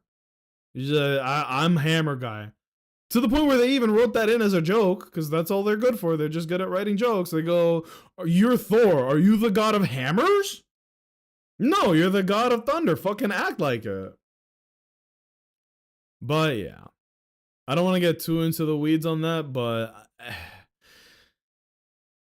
Hulk is a spice, not the main dish. They never give him the spotlight. He is always in other people's movies because what, are they afraid to write about the Hulk? What the fuck is this puzzle? What? Give me that shit. What? Oh, go this way. This way. I don't know what's happening. We'll go here another day. We're still unlocking everything here. But yeah. Also, I'm so sorry that everybody is here right now and just talking about this stuff to no audio. Y'all are good people. Y'all are good people. Killmonger rocks. The Vegeta fit is why you should watch it. Yeah, Michael B. Jordan is apparently a big fucking nerd. Nerd. And his whole deal is the Killmonger outfit when he's robbing the museum it's like a 1-to-1 of Vegeta, but instead of like bright blue and white and colorful, it's a way more subdued, but like exactly the same design. And he admitted to it. Because, you know, a lot of black culture now is entwined with anime. So, for my wrestling heads, correct me if I'm wrong, isn't there a wrestling stable called the New Day? And they also came out wearing the Saiyan armor to one of their matches? Like, I'm pretty sure I saw that. Like, I don't fuck with wrestling anymore, but I saw that the New Day came out wearing the Saiyan armor as part of their thing, and I was like, damn, y'all boys look good. Actually, I was like, cool. That's a very cute thing that they did. That was pretty hype. Let me see. I was low key with Killmonger, then I was like, hold up now, I was wrong with you. That's what I mean, man. Like, Thanos had the Infinity Gauntlet and all the stones, and he could do anything. So he's like, bro, there's not enough resources in the universe, which is why war is a thing, which is true. He's spitting on that.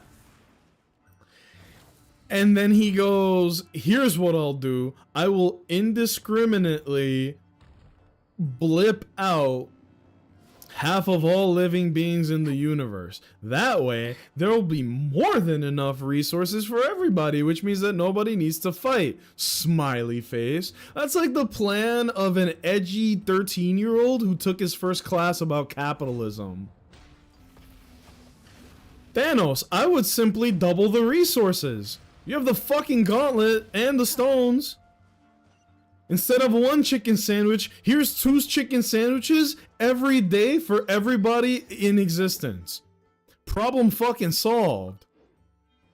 And before anybody says it's not that simple, it is that simple. It's like, yes, violence and murder and blipping everybody is the answer, not tackling the fundamental problem, which is that there is a finite amount of resources and there's not enough. You could create a fucking 3D printer the size of Yankee Stadium, and you could just shove food and rice in that bitch. And you could solve all the problems. People would thank you, bro.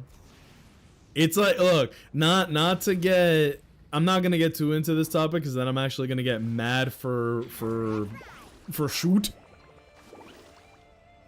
Y'all remember? I talk about this a lot. Y'all remember when fucking bitch ass Elon Musk was like, "Ha ha ha! World hunger's not that easy to solve. Everyone keeps saying if I just donated my money that you could end world hunger. Well, until I see a plan, I'm not doing anything. You're all idiots, and I'm smarter than everybody." Blah blah blah.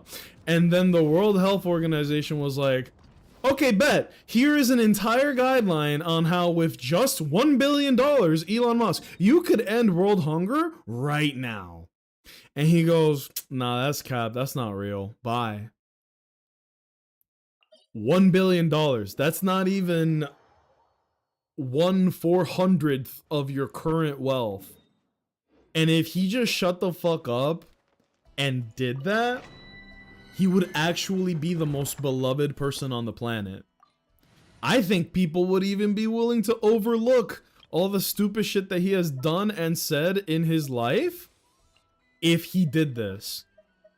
But he is just that stupid and selfish and unlikable that people could literally give him the solution to end world hunger and it would take nothing but a bank transaction, and he's like, nah. He wants to be like so fucking bad. Just end world hunger and shut the fuck up. It's that easy, but like these people are that stupid and unlikable and selfish. But that's the same vibe. Like Thanos and Elon Musk are two peas in a pod, bro. Both bald and stupid. Not that bald equals stupid. What? What the fuck is this? What the fuck is this? What the fuck is this? New mechanic just dropped. You're probably gonna want the new character for this. I love this fucking team. Bloom damage is so much fun. Oh, love that shit. That shit pissed me off so much. Thank you. I feel you, man. I do. I get it. It's dumb as shit. All right, new place to mine artifacts just dropped, babe. I'm just gonna build a little bit so that I can get Lauma to where she needs to be. But there you go. I might even put song requests on because we're not paying attention to the game at all. We're just yapping about literally everything but the game right now. Eat this, murderer! Bro, I still got it. You saw how tight my rotation was there? I might actually still be the GOAT. The GOAT of all time, even. Ugh. Come on, come on, come on, come on, come on, come on, come on, come on. There you go. But yeah. What's crazy though, in my opinion, Piccolo got the dopest fit. Why is he the ultimate aura farmer? No. I mean, you could do that or hear me out. Wipe out half the population? Also no. Kind of rocking with Thanos. Some people had to go. Some people had to go is a fine argument, except that he did it randomly so that nobody could be like, "Oh, you had an agenda, boy. You were capping when you did that shit," you know? Man. It just sucks when Thanos, well-crafted villain, gets hoed out entirely. Killmonger, in my opinion, even better villain with a justified reason to be angry. And what happens? Right at the finish line, he reveals himself to be a fucking psycho. It's like, damn. Y'all, it's like they write and they write and they write, come up with something fire, and then they go, "Oh, we don't actually know what to do once we get to this point. We made him too compelling. The masses are gonna fuck with this. What do we do?" And then they go, "It's simple. Let's make them hate him." Dumb as shit, bro. Dumb as shit. She is very pretty. Oh yeah, I gotta fight this fuck ass boss.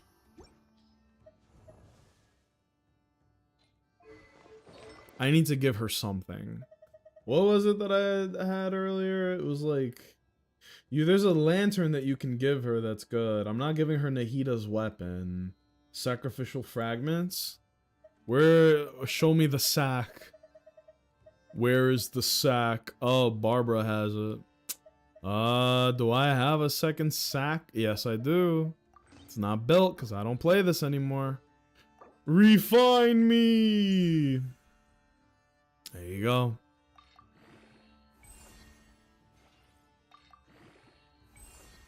I was reading somewhere there is more unclaimed land and abandoned houses than homeless people. I'm like, oh my. Bro, did you know that the state of Texas, worst place in the country, one of them, it's not the worst. Oklahoma's the worst. The state of Texas is so large that you could fit the entire population of the United States in Texas and there would still be plenty of space. The world is so big. Let's not even get to that. The country is so big, yet we act like there's not enough space or resources or food or jobs for people. It's just not true. It's like 200 people at the tippity top of the food chain that own everything. They own the news, they own law enforcement, they own politicians, and that is why all of the horrible shit that is happening in the country, including homelessness, is pinned on the 200 people at the top that are making everybody fight against each other. Which is why everybody votes against their own fucking self-interest, because they're a bunch of idiots. I don't have enough sympathy left in me anymore to be like, wow, why do people vote against their own self-interest? We literally gave you the answer. It was an open book test and you still failed. So it's like, at what point can I stop being like, well, maybe they just needed more information? Or is it that they want their hate and ignorance to just overwrite the logic and reason? Bro. Texas is the most corrupt, but not necessarily the voters' fault that the elections low-key rigged. No, the elections were high-key rigged. It's one of those things of like, do I have proof of it? No. Would it be easy to get the proof? Kind of. I think everybody knows that it's rigged. But what can be done about it? Because the people in power got there because it's rigged. And they've entrenched themselves. It's like, what do you do? Like, literally, what do you do? I saw a presentation literally yesterday. Did you guys know Oklahoma, I hate that state, by the way, irredeemable. Oklahoma is, what is it? It's like 49th in education, 49th in healthcare, 49th in quality of life, and 50th in something else. I don't remember what the fourth statistic was, but it's literally like the worst state in the country. It's the worst state in the country. And every single district in Oklahoma voted red in this past election. Meanwhile, let's look at the complete opposite. Massachusetts, #1 in education, #1 in health, #2 in wealth, I believe it was. That was the other statistic, I think. It was like #1 and #2 in everything. It might actually be the #1 state in the country as far as quality of life, opportunity, health. It's just good vibes. Every single district voted blue. And I don't know, I'm sorry that this kind of slid into a political discussion, but fuck, man, could it be more obvious? Could it be more obvious? The people voted in red states by people from red states don't give a fuck about their own people. And the people in the red states are too brainwashed or indoctrinated to just always vote red regardless of policy. It's like, they could literally be like, bro, we're gonna drag your grandma out of the nursing home by her curly little white hairs, and we're gonna beat her up on the street. And like, that could be a real press conference, and it will not be watched. And it will not be there will not be a magnifying glass on that discussion. and then people will vote for the person who went, I'm the grandma killer. I'm gonna make sure everyone's grandma dies so that there's more state funding for prison. I don't know. What do red states like? Prison? Racism? Cracker Barrel? I don't fucking know. So they go, okay, let's vote for this guy. That's our guy, right? And then they vote for him or her. They win, and then he starts dragging people's grandmas out of their fucking nursing homes, and then the people of those states have the nerve to go, oh my god, the grandma strangler is out here strangling people's grandmas. Who could have foreseen this? Everybody warned you. And at some point, you gotta learn your lesson, but they literally never do. Because they will keep voting for John Grandma Strangler every fucking chance they get. Which makes me think, this is my grand conclusion, and I hate making generalizations, but like, at what point is it just a, like, fact?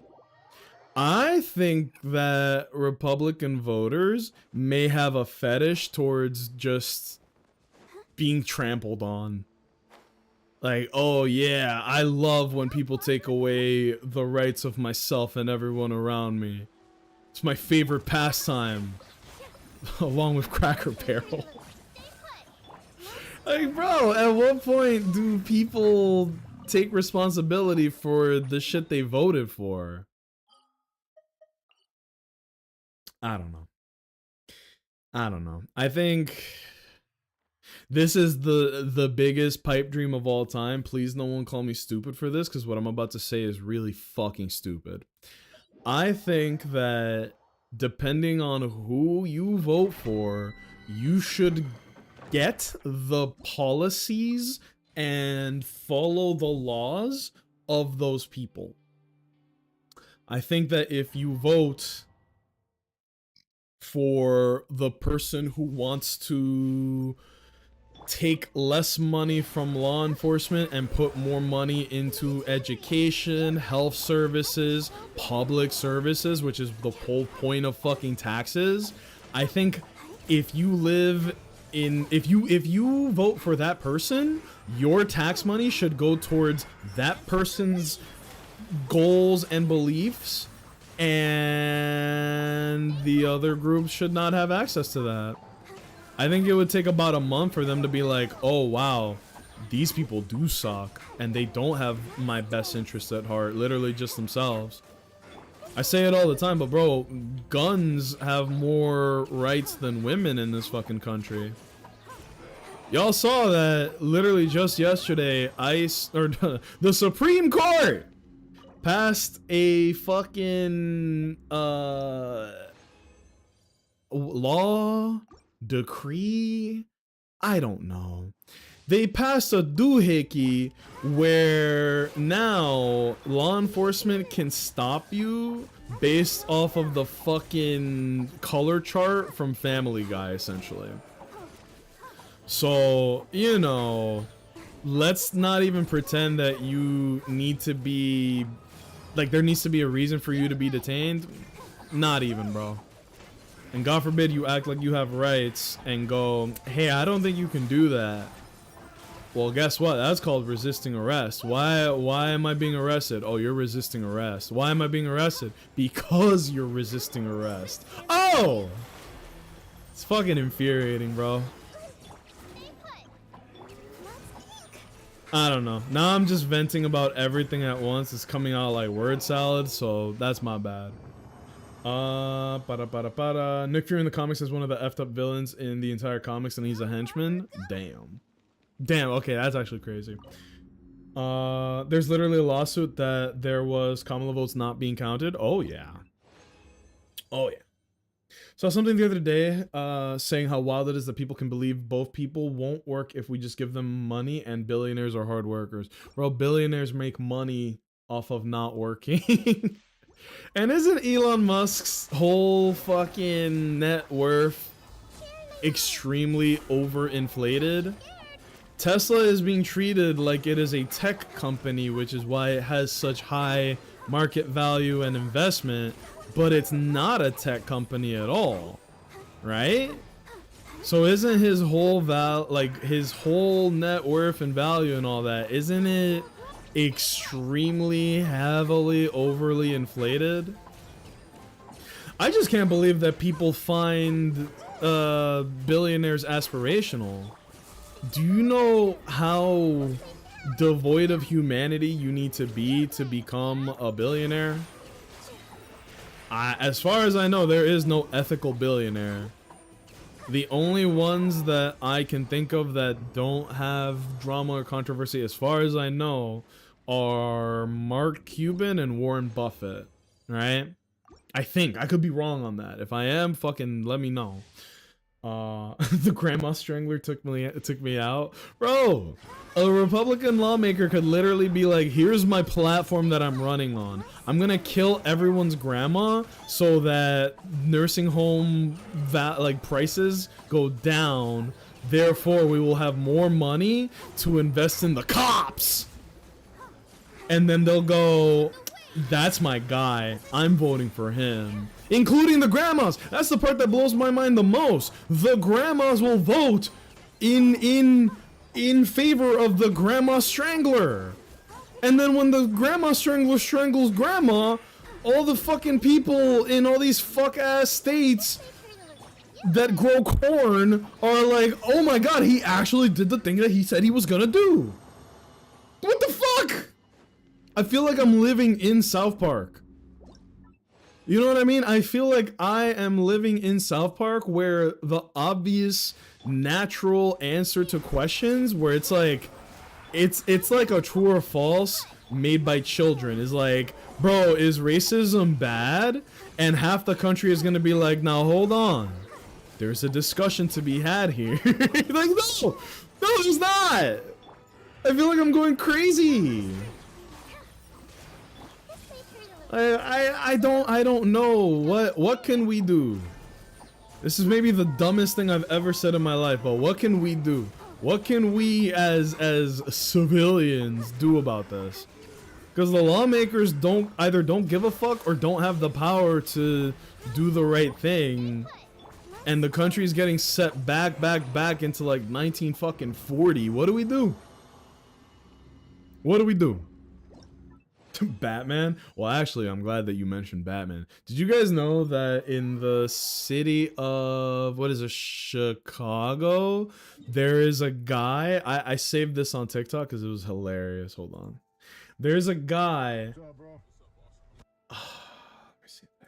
I hope I saved it. If I didn't save it, I am doing you guys a disservice. Is this it? No. Is this it? No. Oh, yep, Minneapolis.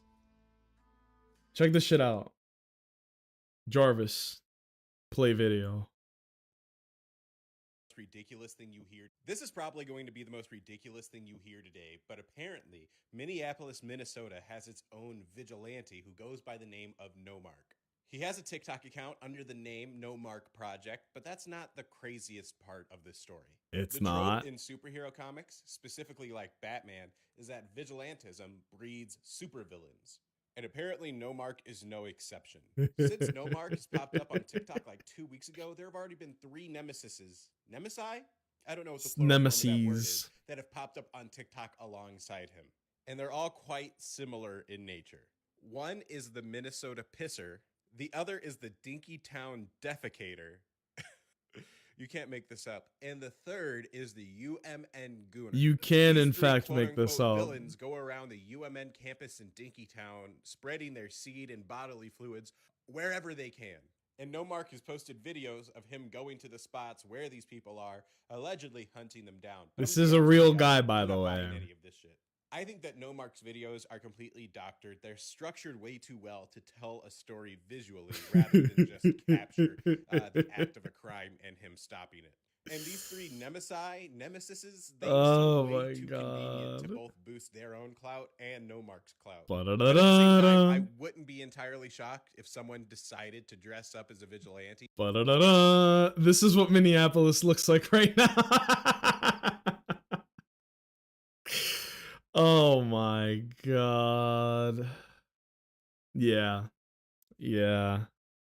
Shit is we're like one step away from actual supervillains and fake heroes and all that. But yeah, you know, it's very funny because we were having a conversation about this in my anthropology class, cultural anthropology, mind you. I didn't pick the class; it was a required part of my curriculum, and we were talking about how bitch heal me. We were talking about how a lot of people in today's society will look at a dipshit like Elon Musk and be like, that's aspirational and we shouldn't tax billionaires. And you go, why? Why is that? Why don't you, a person who is flipping burgers for, let's be generous and say $18 an hour, why are you, a burger flipper, saying that billionaires should not be taxed? And they go, well, it's because one day I plan to be a billionaire. Oh, okay. Okay, so you don't want billionaires to get taxed because you don't want to be taxed when you become a billionaire too. That's really fucking dumb, bro. In my opinion, that seems pretty stupid to me. And a lot of people will see someone like that and think that is who I want to be. That is someone aspirational. You know, Andrew Tate, Mr. Macho, I'm so fucking cool, but he has to literally pay women to have sex with him because he's that big of a chode, right? But people like that get rich off of selling classes and they're selling you a lifestyle that is not only unattainable to normal people who don't break the law, they are selling you a class that is full of hot air and maybe make you feel good about yourself. Maybe they make you feel validated in your shitty opinions, but it ain't gonna do you much good. All you're doing is giving a scammer more. It's a scam. That's all it is. It's just the modern day of scamming is giving people money for a good that you neither want or will do you any good. It's a hell of a scam, to be honest with you. It's a hell of a scam, but you know, my greatest villainy plan. They did an unfortunately good job of selling the self-made man bullshit.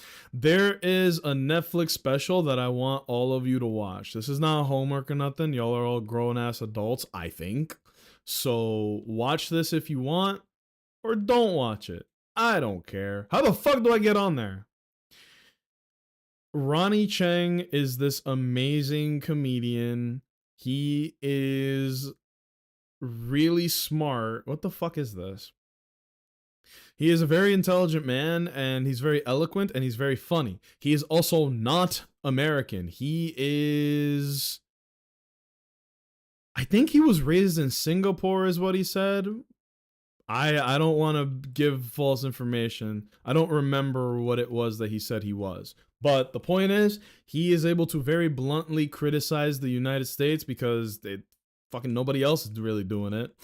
And he talked in his latest Netflix special. He's like the whole man culture bullshit, like this toxic masculinity, all that bullshit is really sad because here's how it goes. Okay?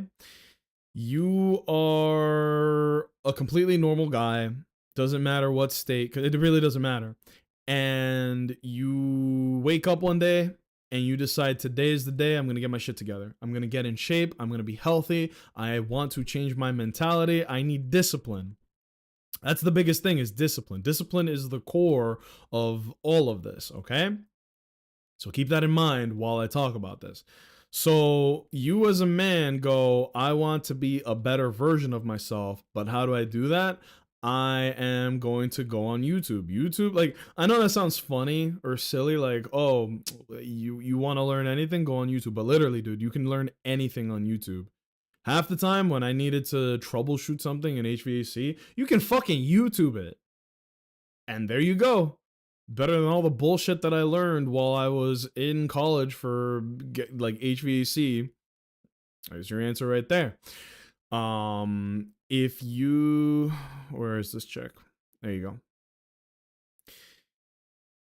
You go on YouTube and you find like a self-improvement YouTube channel, of which there are many. And it's like, hey, make sure to prioritize sleeping properly for, high quality sleep. Make sure that you cut out as much bad food out of your life as possible. It's okay to fall off the wagon a little bit every now and then, have like a cheat day or two, because the most important thing is consistency, not like never ever eating a greasy piece of pizza ever again or you'll fucking die. Like, no, no, no, no, no, no. Everything in moderation. And what does that take? Discipline. And so these guys, the men that I'm very much describing very directly, I'm talking to you. The men who seek self-improvement will find a YouTuber that I just described and they'll be like, oh my God, finally, this guy can give me the guidelines to a better me, basically, because they're unhappy with themselves the way they are. And there's absolutely nothing wrong with seeking self-improvement. Here's where it starts to fall apart. When you look up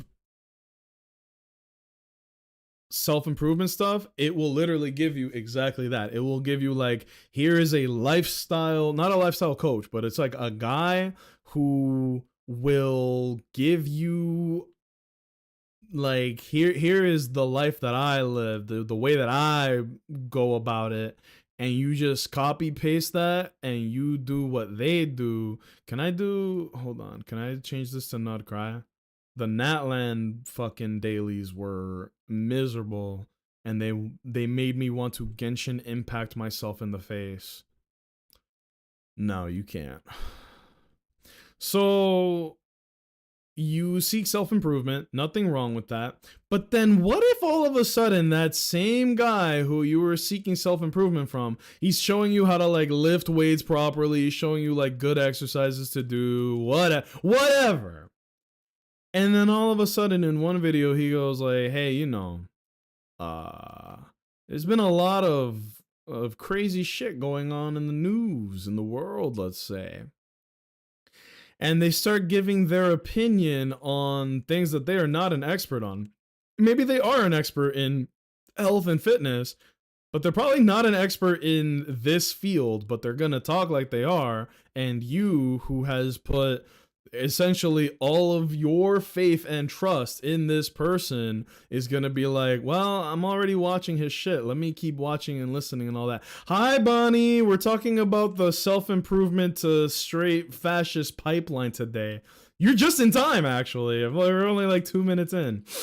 So again, there's nothing wrong with seeking self-improvement, but a lot of these self-improvement, like how to be a better man type video people, they have an agenda and they have these really shitty opinions on how men and women should live their lives, and they're very rigid about it.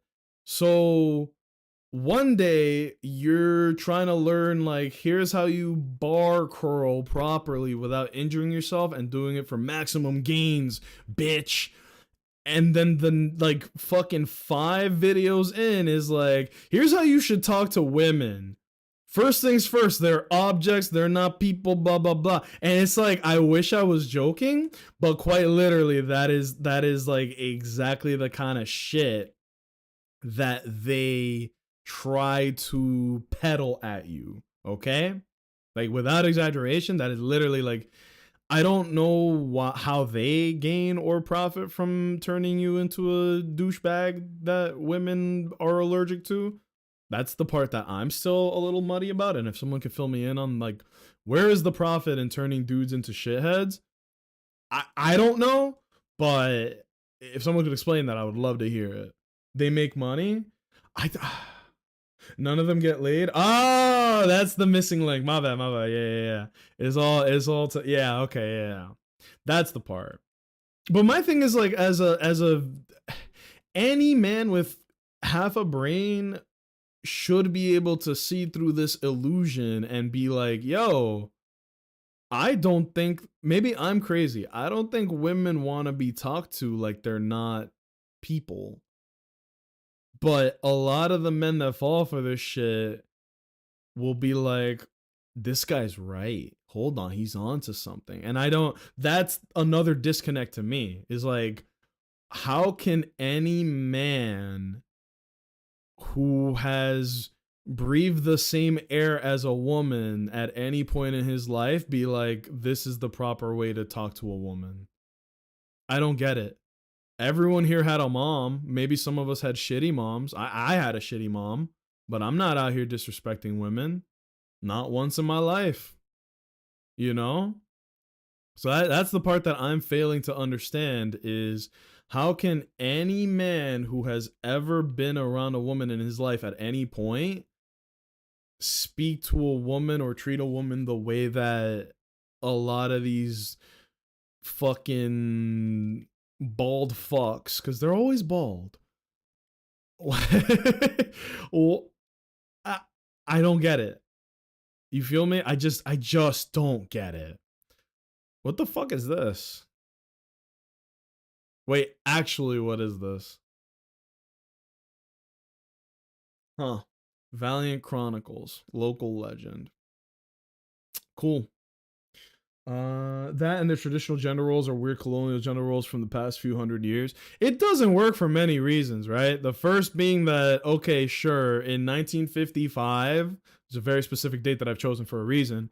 In 1955, women didn't have their own bank accounts. They weren't allowed, right? But cheeseburgers were like 10 cents, a movie was like 30 cents, and you could go to college for like $500, and a car was like $600, like a decent car, right? And jobs, like, I'm not gonna say everybody was rich, but you could be a low to middle class family with essentially any job at all, right? You could buy a house for $2,000 and you would have that bitch paid off in no time. And as long as you didn't destroy the house, the value of that would quadruple to now. If you bought a house that, let's say, cost, I'm going to use myself as an example. If you bought a house that cost like 200K in when was it? 2018, 2016? That same house has doubled in price. How does that seem fair? You know? But I'm getting a little too off topic there, so I'm sorry. Let me reel it back. The gender roles thing was a little easier for people to fall for back when a single family income actually did pay all the bills and comfortably too. But now in this day and age, like, would it be nice if one person in your family dynamic didn't have to work so that they could, take care of errands, take care of the children if you had any, like, pursue a passion, you know? Sure. But is that even possible in this day and age? No, not really, because fucking everything is too expensive. You need both people to be on that hashtag grind in order to, for a lot of families, stay fucking afloat. Stay afloat if you're unlucky. How do you do this shit? Oh, you have to do the stupid, oh yeah, I remember why I didn't do this. So you unlock the ability to get this, and then you actually have to do it. Kind of stupid if you ask me. Whatever. Why do I need to prove my mastery of these characters in order to get this? Feels like a scam if you ask me. But whatever. Yeah. The idea of what a high value man wants / gets. My partner is a conventionally attractive rich dude. Let's go. Relationship is very non-conventional. I am not what these weirdos would find attractive. Oh, don't sell yourself short, Bunny. But I do get what you're saying, because this whole high value male, high value female, the moment anybody says the words high value male, high value female, anything like that, I fucking that's a red flag to me. I'm hot as fuck, but not to the manosphere. Okay, okay. I'm sorry. When you said I am not what these weirdos would find attractive, I was like, huh? But I get what you're saying. No, no, no, no, no. I get it. I get it. No, that's good then. Good shit. You grew up hearing the light misogyny in regular society as and hearing people joke, or at least not object to joke, yup, about hating women, and it's just a hop, skip, and a jump to a stronger, yeah, they're just not as smart, good, strong, etc. Same is true for any marginalized group. Yep. This is a conversation myself and the girlfriend have countless times, because it just pops up in our fucking everyday life. We talked about politics and voting already, but it's still like we're just looping back to that. I will never understand how people will vote against their own self-interest. Did you guys know that the only group of people that did not vote for Trump, I'm talking majority, not individuals, the only people that didn't vote for him were black women. That is the only demographic that didn't vote for him. White men, white women, Hispanic men, Hispanic women, more men voted for Obama. Sorry, I love that man so much. More men voted for Trump than Kamala. I'm sorry. More women voted for him than Kamala. And black men voted for Trump. Literally, the only demographic that did not vote for him was black women.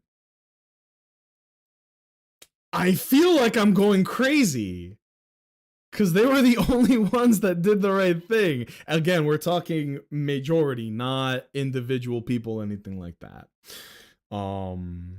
Placing value on people is disgusting. Oh yeah. Mostly saying within the twisted little framework, that's still not how it works. No, I got what you're saying. Yeah. Gen Z women in majority. Yeah, that's true too. The younger folks fortunately did trend towards voting intelligently, let's say, but everyone else got shuckstered into it. And the reason I bring that up, it's not just randomly, the reason I bring that up is because we talk about this a lot, where it's like, who are the marginalized groups? As Wise said, it is women, people of color, gay people, bi people, like the whole LGBTQIA plus community, everybody, right? The whole umbrella. Those are the three immediately that come to mind. And then the fourth one that not a lot of people even talk or think about is people who are disabled or have some disability in their life that makes it a little difficult for them to be part of society, right? Be it like a physical impairment or a mental, like a thing that affects them that makes it harder, right? So these are the people that are they don't have as much rights. They don't have as much influence on the world. They don't have a voice, barely have a voice. Let's put it like that. But they're also usually the same people who will vote for, like I said earlier, the grandma strangler. There could be a guy that will go out and run for some type of political office and be like, I'm gonna strangle everyone's grandmothers, and because the nursing homes will have less grandmothers, it will allow us to take the funds from the nursing homes and we can put that back into the police. And people, and when I say people, I mean women, people of color, the LGBT community. You would be surprised how many of them will vote in favor of the grandma strangler. And it's like, bro, you are voting against your own self-interest. You are voting for the guy that is literally poison to your, like, community, to your group. What the fuck are you doing? Again, not talking about majority, but like enough. Sherelle Parker, Candace Owens, that one gay black dude from South Carolina? I don't remember. There are so many shucksters these days that it's very difficult to keep track of all of them, right? Like it when I watched the Boondocks, I was laughing my ass off because it was like the concept of Uncle Ruckus is so fucking funny. And it is, okay? It still is. But it's too real now. It's too real. Black women always picking up the slack and people need to have their back already. Yup, literally every time, dude. Like throughout all of history, every fucking time. The grandma strangler of Philly. I was making a joke, but if that's a real thing, it wouldn't surprise me. That's the part that's sad, is like it should surprise me. I should be like, oh my god, there's a grandma strangler just out here hitting the streets. That's horrifying. Who could have done this? And it's like, no, it's kind of chill, actually. He's just around. Some will vote for them, but we also have to remember there's been a lot of voting disenfranchisement lately, including making it harder to vote, which shuts enough people out. Yeah. Yep. Like, enough people will make the dumb decision, but a lot of people will make the right, smart, informed decision instead of just, oh, this guy is red, so let's vote for red. Oh no, I accidentally voted for the grandma strangler. It's like, no, don't feign ignorance now. Your vote is important. Stop throwing it away on the grandma strangler. What the fuck? Yeah, dude. Are you based in Texas, by the way? If so, a kind of cool dem in Texas house just announced he's running for U.S. Senate next year. I'm not, but I was actually just about to talk about Tejas, right? Y'all heard about how they are gerrymander maxing over in Texas now. It'll make it so that essentially Hispanic voters will have a fifth of the voting power that they had right now, and it'll make it so that black folks in Texas will have a tenth of the voting power that they have right now. A tenth. Isn't Texas like the number one most, is it biggest black population or biggest percentage in a state? There is a difference.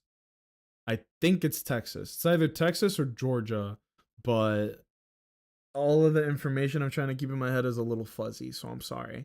But basically, it's like, fuck the 3/5, bro. They're going 1/10. And I think about that, and it blows my mind. And anytime I laugh about this, I don't want anybody to be like, oh, you find it funny? No, I'm laughing at the absurdity of it. South Park couldn't write this shit. Fuck 3/5, bro. They're going 1/10.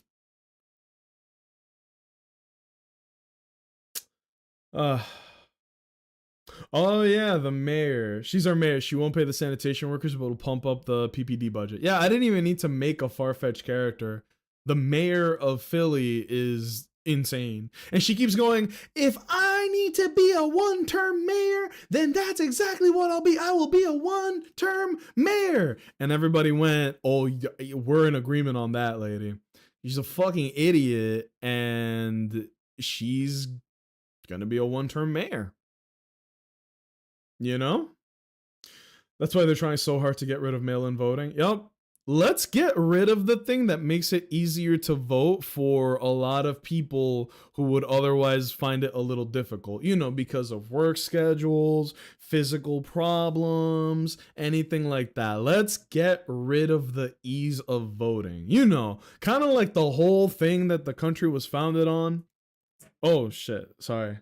The cat treats just like fell from the desk and startled me.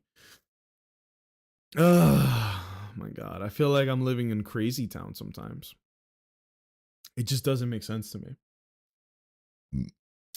The PA Republicans just slashed Philly area pub trans 45%. I know.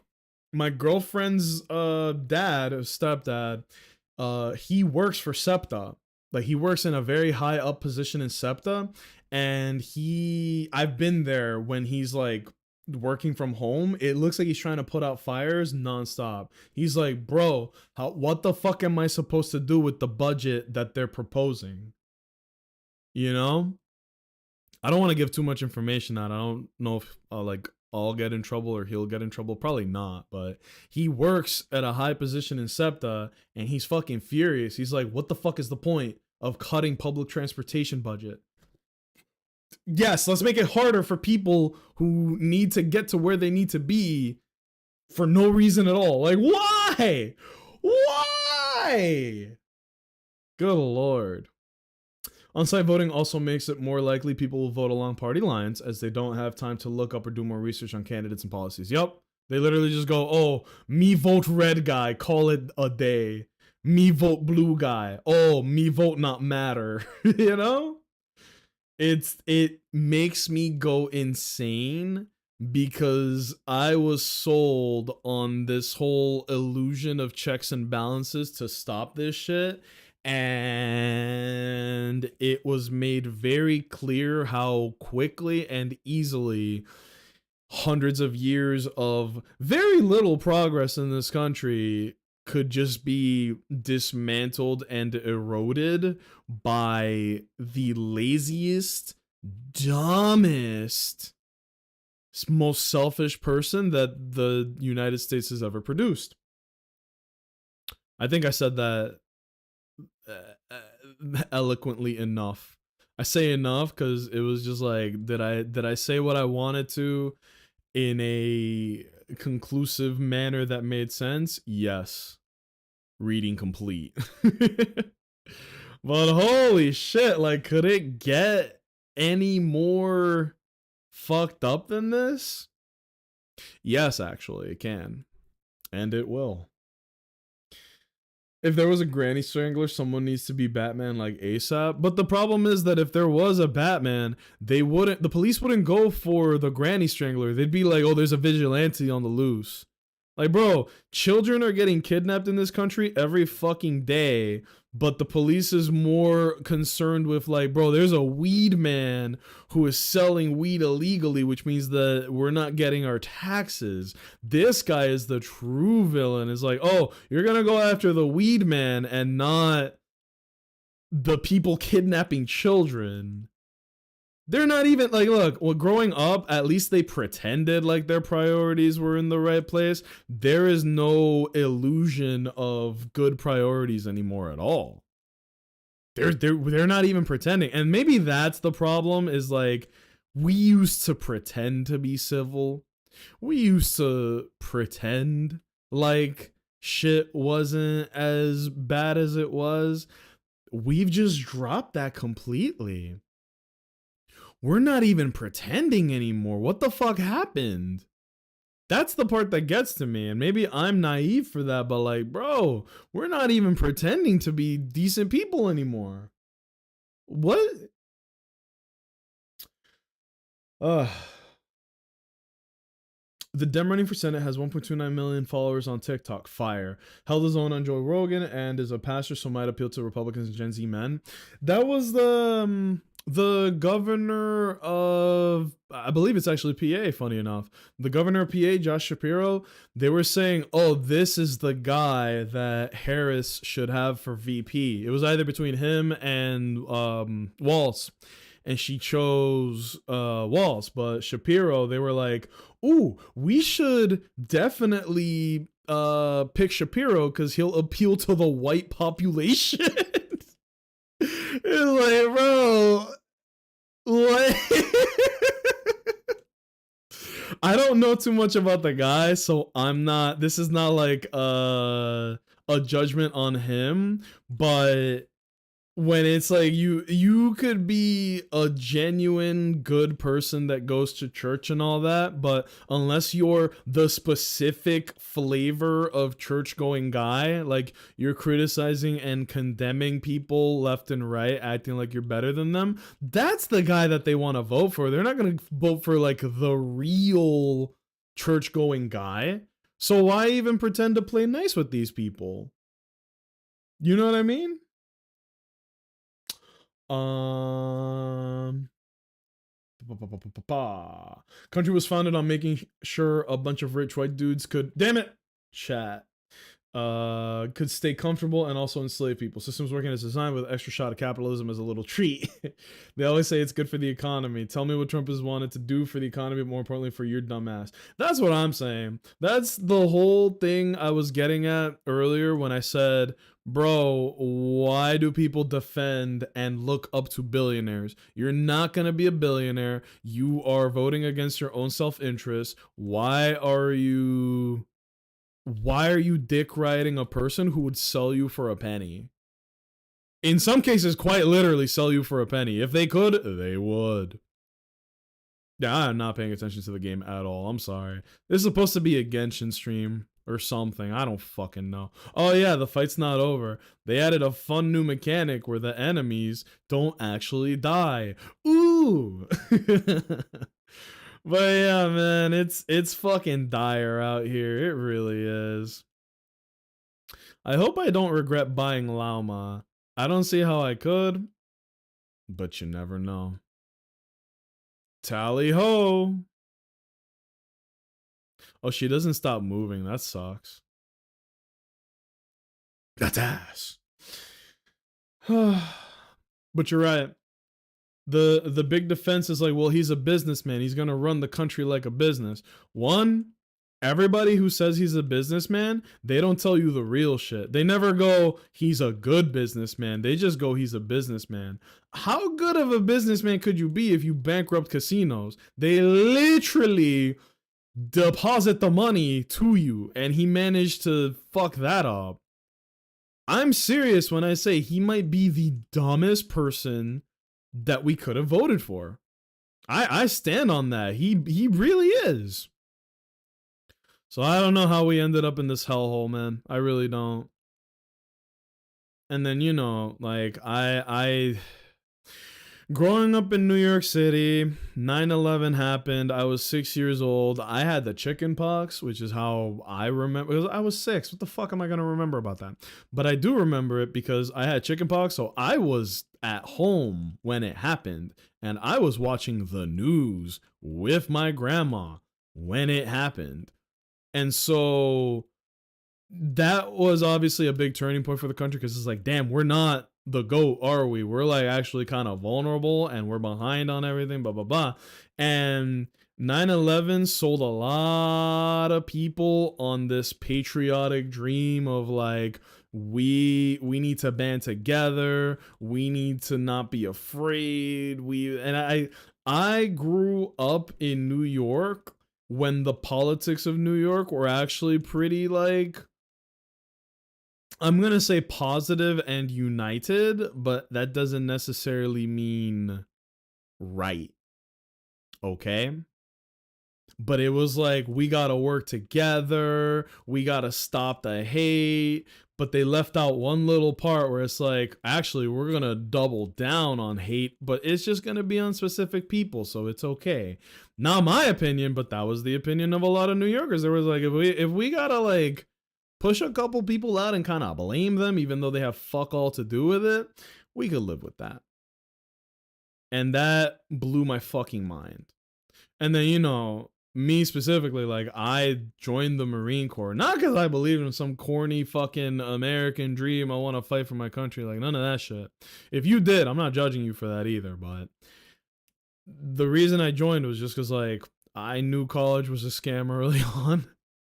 And I didn't really have any idea or interest of like, what is it that I want to do for a living? That's kind of a big commitment to make when you're 17, 18.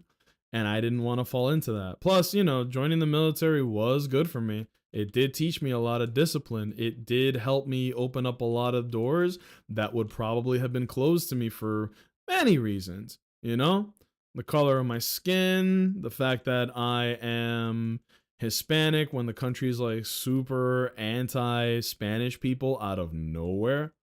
Well, actually, I say out of nowhere. The hate on Spanish folks is so simple to explain that it makes you go, damn, bro, really? All throughout history, the top 5 most goated ways to like push the blame when stupid people ask who can we blame is just to go for the most defenseless people you can, right? It's a little bit old school to blame Hispanics, but like it's a tactic that they can go back to all the fucking time. So we have, oh man, jobs are down, fucking the economy's tanking. We need to blame somebody. And it's not the politicians who are making dumbass laws that hurt everything. No, no, no. We're not the ones to blame here. We need to blame the immigrants. You know, the people that have probably the least amount of influence on anything. They're the ones in the wrong here. Wow. I assumed you joined for free college and money security, honestly. Yes. Yeah, what the fuck am I gonna do at age 18 when I cut class in high school all the fucking time? What am I gonna do? I don't think I could have gone to college if I wanted to, but even then, good thing I didn't, you know? If anything, I think I probably would have just done a trade like I did anyway getting out of the military. But yes, I had the GI Bill. I don't regret that at all. I'm literally using my GI Bill right now as we speak, right?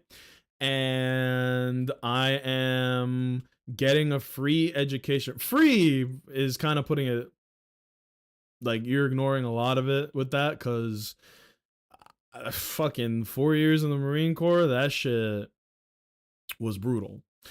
But I'm not gonna say it wasn't worth it, okay? For me, it was. But yeah, I certainly didn't join for patriotism, I'll tell you that much.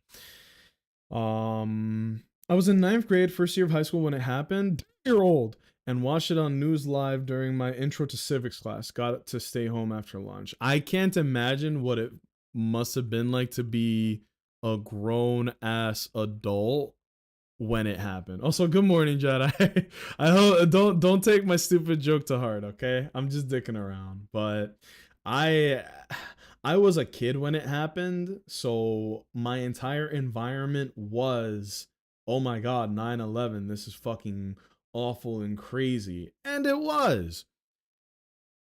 But what did the country do in response to this? They took that and turned it into, bro, we can be so racist now and it'll be okay.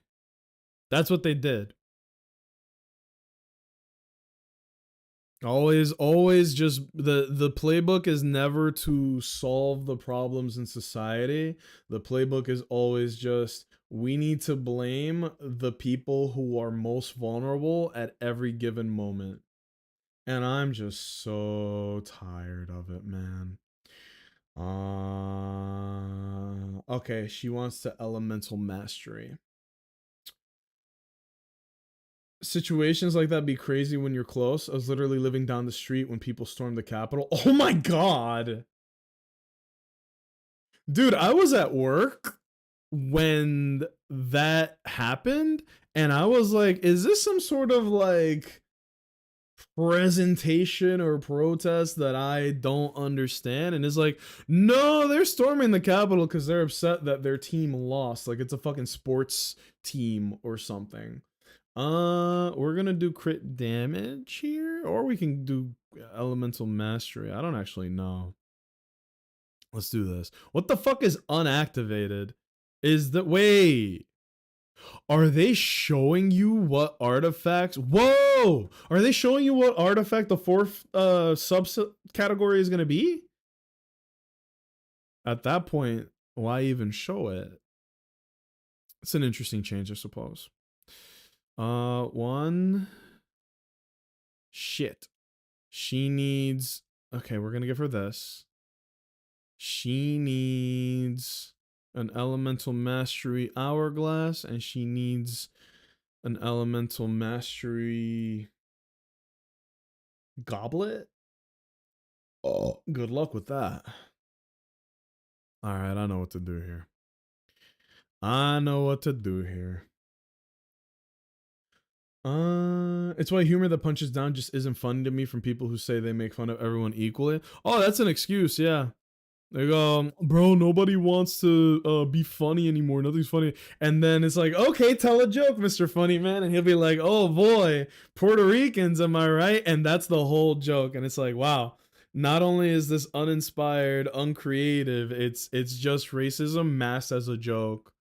It's an excuse to be racist. It's like the people that complain about jokes and censorship and all that is Giga Cap because they're never funny. They're never has it's never been funny. If it was, I could at least laugh about it. But it's dead ass never been funny. We're gonna make like 20 of these because I just oh wait, no, hold on. Do I care about these? No. I don't care about these for sure. Don't care about these either. Send it. Nope. God, the controls in this game. Gick. Crit rate. Fire. Attack. HP. One day I'll get a good artifact. Yeah, I don't think that'll be today though. You know what's so funny? My headset keeps turning off because there's no audio coming from the game or the YouTube video we had earlier, but it's because like for the past hour or so the conversation has been absolute fuego.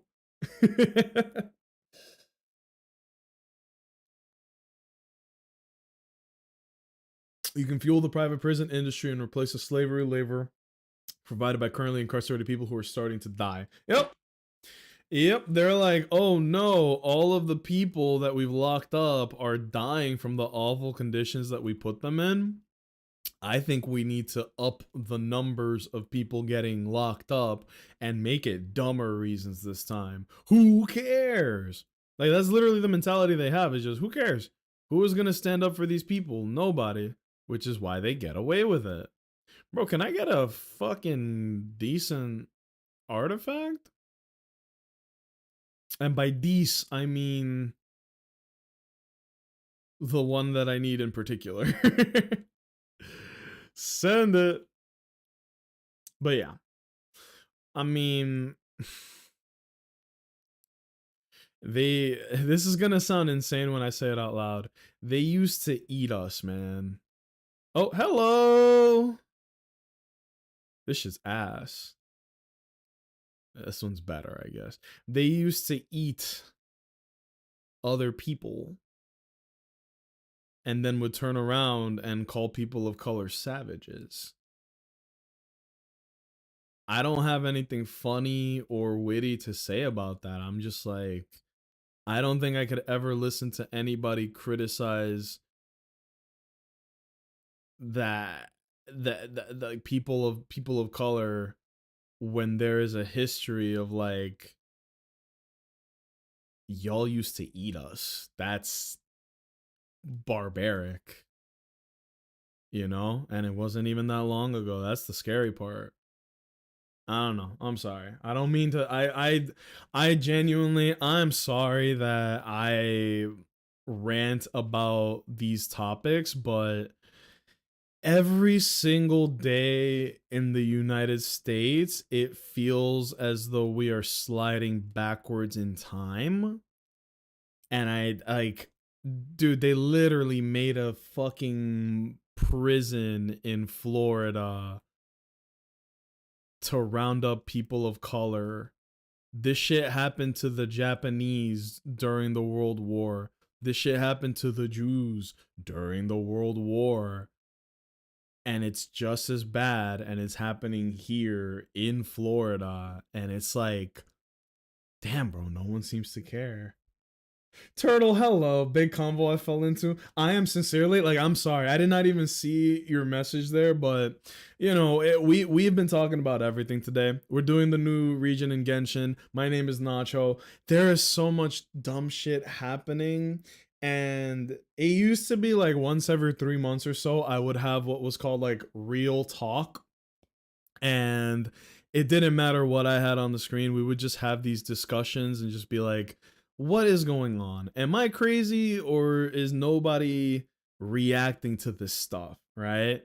And like the only reason I apologize is not for what I'm saying, it's the fact that it genuinely gets exhausting to try and keep track of how much awful shit is going on in the country, that I'm like mixing up the names, I am forgetting atrocities. Like, any single thing at any given day would be reason to be impeached and booted from any political seat.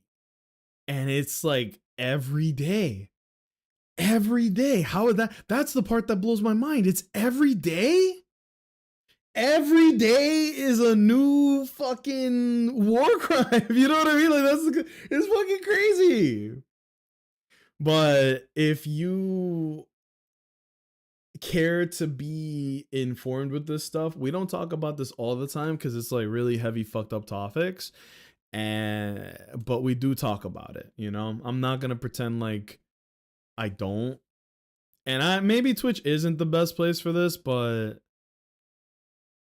I get more upset and angry not talking about this because it's like that episode of South Park where they normalized school shootings, which we haven't even talked about that today.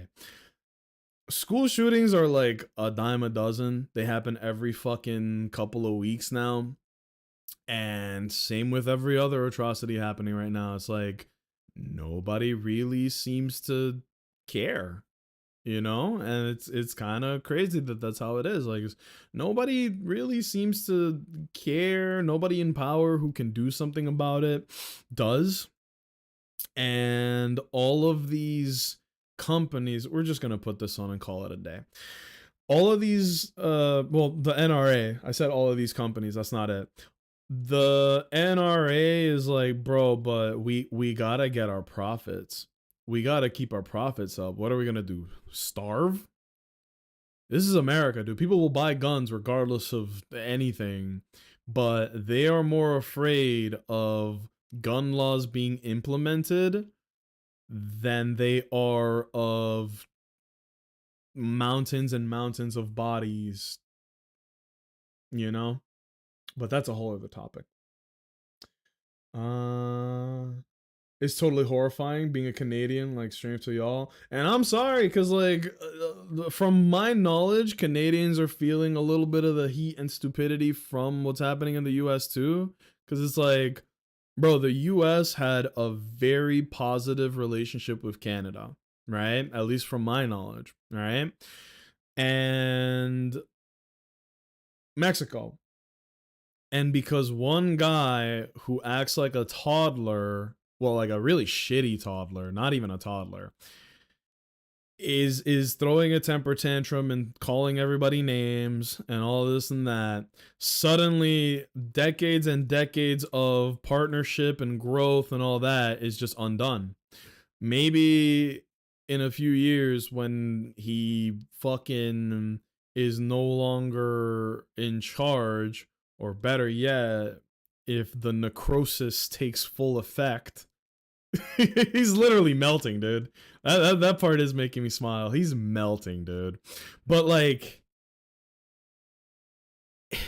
it makes me embarrassed. You know, that's putting it lightly too. It makes me fucking oh my god, I need to pay attention. It's whooping my ass. It's bad. Fucking up all the allies he has. Yeah, he's not very smart. And it's embarrassing that you will see other world leaders with an agenda, which I don't judge that, because like, if you're a world leader, you should have your country's best interests at heart. But part of that is being positive with as many other nations as you can. Like, we're all striving towards the same thing. We all want, or we all should want, the people of our countries to be thriving, or at least getting fucking by, right? So when people from other countries come and visit the US, it is so embarrassing to me that they will come to him with gifts. Have you guys seen this? Have you guys kept up with this? They will bring gifts to him like he is a child, right? And he is such a child that he's too stupid to realize that they're playing him. And it's like, oh my god.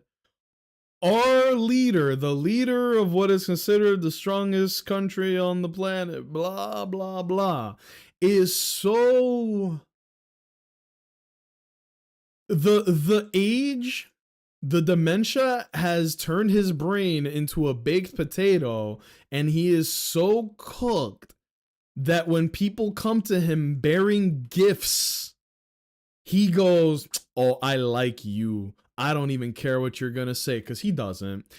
I'm just gonna give it a thumbs up and give you whatever you want. And then people go, "Art of the deal." And it's like, no, he's a fucking idiot. This is literally their plan to overwhelm so that people miss most of it. Yep. It literally has its own term called flooding the zone. You do so much stupid bullshit in such a short amount of time aggressively to where it is impossible to react to one atrocity before the next atrocity has already taken effect. And that's the kind of shit we're dealing with. He's a fucking man child? Actually, yes. Find it wild that people prefer to vote for that fuck ass orange instead of Kamala. We talked about that earlier. I assume you weren't in for that, but the shitty thing is, this is a man who lost the popular vote 3 different times. He lost the popular vote to Harris as well, right? Unless I'm mistaken. I'm like 80% sure that he lost the popular vote to her, but it doesn't matter because despite the fact that, you know, I'm a Marine Corps veteran, college educated, pay all my taxes, all that, despite that, my vote counts for like 1/10 of some fucking bozo who never leaves the house and is afraid of brown people.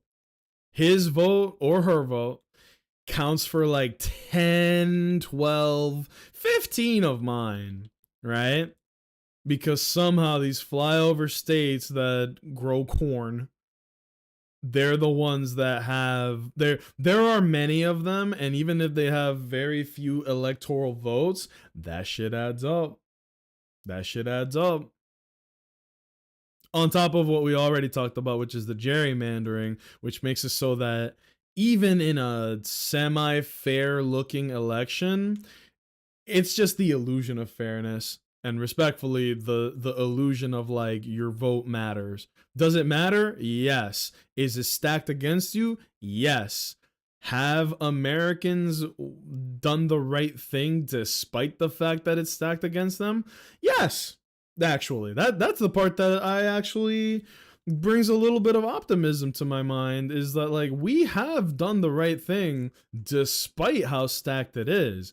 And even with how stacked the everything is against like people actual like getting representation, it's not enough for the cheaters. They want it so stacked that it is straight up impossible to have a fair election again. Like, damn, y'all won by cheating and you want to cheat even harder. Yeah, the Qatari jet, the gold jet. I'll admit this, the gold jet is fucking hilarious because it is tacky and impractical. And a lot of people immediately pointed out, like, bro, that shit's bugged. There's no way on this planet that that shit isn't bugged. Do you really think that they did a sweep to make sure that they got all of the bugs out of that plane? I'm gonna say people in the Secret Service who did their diligence probably did, but if it were up to him, he'd be like, no, I want it exactly as is, you know? Not to mention the $100-something million parade that was supposed to be a military parade, but it was clearly a parade for him because it happened on his fucking birthday. And then all of the astrology girlies led me wrong, bro. All the astrology girlies were like, something terrible is gonna happen to him on August 28th. I bought like the top shelf moonshine that I could get a hold of, And I waited. And I waited. Astrology girlies, you have led me wrong for the last time. And I will have my revenge. Oh, fuck, man. What am I doing? How many of these stupid books have I grinded? Oh, man. But yeah. No, they want us to believe he won the popular vote. So he lost the popular vote 3 times, but he won 2 elections. Does that seem fair to you guys? I really think it should just be majority rules. Or what was it? What is it called? Ranked choice voting? I like the idea of that, but I think if they did that, they would never win again. And don't forget, there was some really sus events happening during polling. Do you guys remember this? Uh, During the election, the way that it works, I'm going to try to explain this as best as I can. During the election, the way that it works is that you will vote for, like, down the ballot, right? You go, who do you want to be the president? Who do you want to be, if it is applicable in your state, county, whatever, who do you want to be your governor, your senator, congressman, your mayor, right? You vote down your officials. I think you vote for your fucking treasury guy or whatever. There was a lot of foul play in this election because a lot of people voted blue, which means Democrat, down ballot, which means like every option that was Democrat, they picked that. But for some reason, when it came down to, in my opinion, the most important choice, they would vote Republican. They would vote for Trump. So it's like, okay, I agree with all of these Democratic nominees, but for president, I want this guy in specific. What? If that doesn't scream foul play, I don't know what will. There was also what was this? This was in New York, I believe. There was this one county in New York that voted blue like almost unanimously. It's like almost every single vote was blue.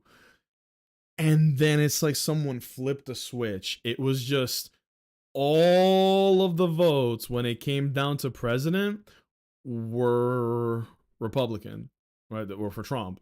I'm like, what fucking sense does that make? You voted blue as a county. You voted blue the whole fucking way, except for this one thing. Who is in charge of keeping this shit from being corrupt or being fucked with? Also, funny little side thing, weren't the polling machines like Starlink tech or some bullshit? Which means Elon Musk. Like, dude, they don't even hide it. They don't even hide it. Propaganda on vaccines are bad is also so fucking stupid. Yep, they politicized the virus. Just saying it out loud, it feels like my IQ went down. They politicized a virus. There are people in this country who will look a doctor in the eyes, a person who has dedicated roughly 8 to 10 years of their life minimum in order to get themselves to where they can be an authority when it comes to all of this, everything related to health, right? Medical knowledge. And you will have some fucking yokel who has never left his town, never left his city, never left his county, look at this doctor in the fucking orbulars and be like, nah, you're wrong, actually. Who in the fuck are you to be telling a doctor that they're wrong? Again, it makes me feel like I'm a crazy person. How did we allow this to happen? And I asked that a lot, but I know the answer, right? We didn't allow it to happen. We voted. A lot of people in this country did vote and did the right thing. but it's stacked against us. You don't get a fair election, which means you don't get fair representation, which means that they can keep like anytime anything bad happens in this country, instead of taking responsibility, which is what good leaders do, they just go, nah, bro, it was the gays who did it. It's their fault. Or it was immigration. They literally just have like, you know, the Wheel of Fortune. They just put all of the people who are vulnerable and marginalized, and they put all their names on there, and they go, who's gonna take the blame today?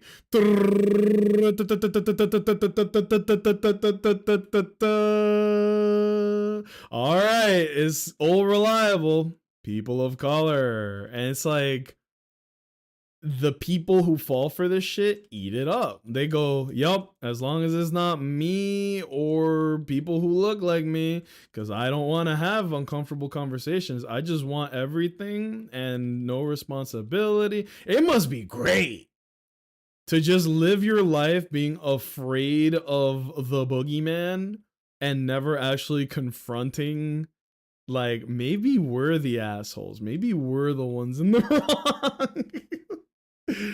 Bruh. But yeah. Saw a video from a doctor say that in the form of CVS or wherever, where they ask whether you have a condition that makes you a vulnerable person, just say yes. And to be fair, a lot is counted under that anyway, including ADHD and autism. Sorry. I'm seeing a lot of pink in the chat, and it's like fucking throwing off my eyes. RFK needs a bullet to the head, respectfully, in Minecraft. There's enough things in his head already, bro. The fucking worm in his brain is piloting him like a Gundam mech or some shit. I don't think it's him speaking anymore. I think the worm is speaking through him as a proxy. Do you hear the way he talks? I'm not gonna make fun of it, but y'all know how to. He speaks like he's playing with a fan.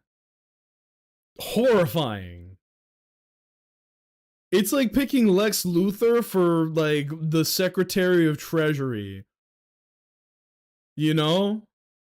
It's like picking fucking it's like picking fucking the Joker for I don't know. There's no comparison that I can make relating to fiction that isn't more ridiculous than the shit happening in the real world. It's just too much. Ugh. One thing, if you're scared of the after effects, but some people will straight up die in a week if they get COVID. Yep, there's a lot of people who have a lot of weak immune systems, or their conditions will very directly, like they are more susceptible to problems from COVID, short or long term, or just they straight up die, right? Because you're right. But it don't matter. It don't matter to them, man. It fucking blows my mind. Like, I'm sorry, I sound like a broken record, but it's like, dude, seriously, nobody who is in charge seems to care at all. Also, good lord, these bloom attacks are fucking shredding me. Turn my ass to Swiss cheese, cuh. Go over here. Oh yeah. I'm part of a group me text chain, and it's a lot of people complaining about this one fuck ass professor who, like, we're not learning shit, bro. He has a 1-star rating on Rate My Teacher. I don't think it's salty students. I think it's literally like, this guy might actually just be a high key ass. We're cooked. Other terrible part of this makes me feel weird for being spectacle of medical practitioners in a regular way. Had to get a second option for my ADHD assessment because the first person said I had too high of an IQ to have ADHD. Well, whose fucking opinion is that? What? Oh no, I'm so smart. You're too smart to have ADHD. This doesn't sound right. The fuck? But so the sad thing is that because of the current political climate in the US, they have very intentionally tried to make it so that people doubt like you said, Wise, like they make you doubt medical practitioners, and that is on purpose.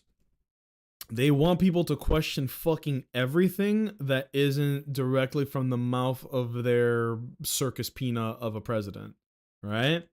Hashtag not my president. But it's fucking crazy. So crazy, in fact, that I forgot what it was I was gonna say. I'm sorry. I zoned out for a minute. I remember now.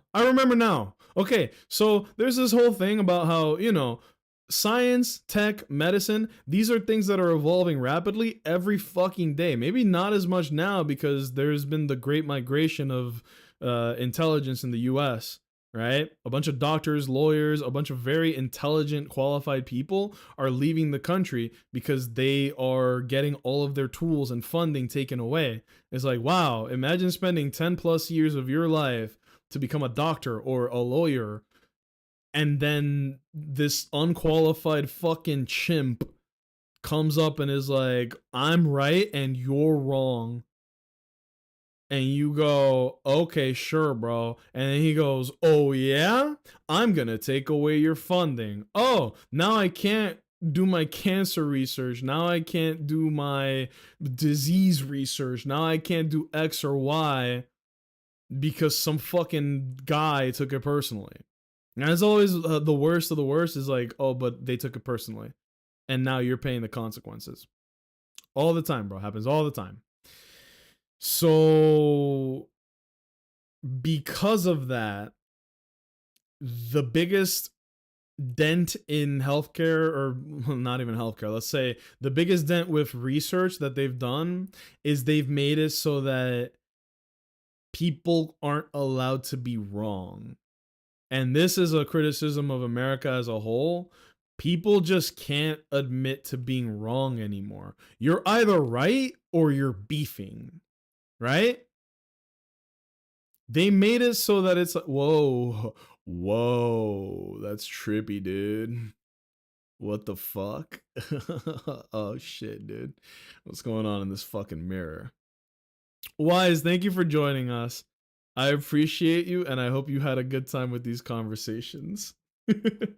But yeah, they made it so that being wrong is no longer okay. Like, you either have to be right the first time or you are criticized indefinitely. You can never be right again in the eyes of these people. It's like, bro, science really is just throwing stuff at the wall and seeing what sticks. How the fuck are you gonna get it right on the first time every time? Unless you just lie and people believe your fucking lie, which is what's happening here. How do I reset this thing? Jarvis, reset the fucking mirror. There we go. All right. I wasn't paying attention earlier, but now, watch this. I'm about to fuck this up. Oh. This is a cool puzzle. Not even gonna lie.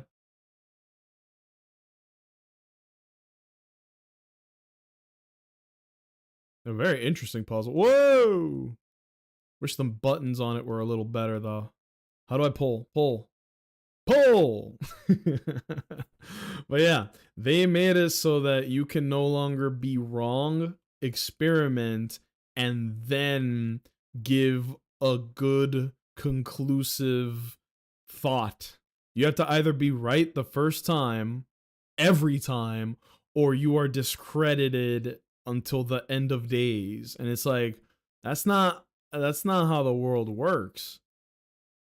How are you going to expect people to why are you punishing the people whose job is to fuck with the world and get answers, like logical facts, undisputable facts about the world? Because that's what science is. It is not opinions, it is conclusions that people have worked years to fucking figure out and then give you the final thing. You can't argue with fucking science because it's facts. But we live in like a loony bizarre world where that doesn't fucking matter. You don't have to provide facts anymore. You can just say some bullshit right now and it'll be okay. It's fucking unbelievable. The bell curve. Here's how smart people with ADHD tend to be. Here's where you are on the opposite side. Something don't add up. Texas is literally low-key a hellscape right now. Have a screwworm outbreak killing our cows and now infecting humans, measles, and now typhus from fleas, and now an outbreak of meningitis from conjunctivitis. I'm gonna be so real. I haven't heard of that. I was gonna say half the stuff you said, but I at least know some of those. Why is it that when this dude is president, all of the plagues come out again? Literally including the plague. Oh, hey, Nacho, which plague do you think is gonna make a comeback? Literally the. How does this puzzle go, bro? I don't know what's happening. Do I want red guy and blue guy together? That looks right. What am I trying to do here? Am I trying to pull blue guy in? That looks good. Or does it? And then this goes. The controls for this are hot ass. Oh, okay. Now you go that way. Excuse me. I don't get this puzzle at all. It seems to have something to do with the power of magnetism. And you guys know what I always say, magnetism is akin to sorcery. That shit don't make no sense. It's just science again, by the way, but it doesn't it doesn't make sense. Science is about being wrong until you're closer to right. Exactly. Throw stuff at the wall and see what sticks. And I don't see what the problem with that is, but we're in the minority in that. What's shaking, sheep? Meningitis is the big scary. It squeezes and swells your brain. I think a lot of people wouldn't be affected by that in this day and age. Hey, you know what I meant. I fucked up. I'm trying to give you a shout out and I pressed the wrong fucking thing. Slash shout out. Can someone please resurrect Nightbot from the dead? So stupid. Good morning, sheep. What happened to Nightbot? Seriously. I think the viewbot purge counted Nightbot as a bot, which I guess is fair because it is in the fucking name, but come on. I don't know how to do this puzzle. Brain hurts from trying. I hope that's not how I get into this place. I should probably learn how to do this, right? Cleaning bot, lunar charge, lunar bloom, verdant dew. Sorry. Pink eye? It's pink eye? What? Who's out here playing with their butthole? Did you know when I was in boot camp, it's called recruit training, but it's just easier to call it boot camp because that's what civilians tend to know. In boot camp, I had a bunkmate. His name was Elliot. He was from New York. Me and him got along great. The guy that slept next to us in the bunk next to us, his name was Matey.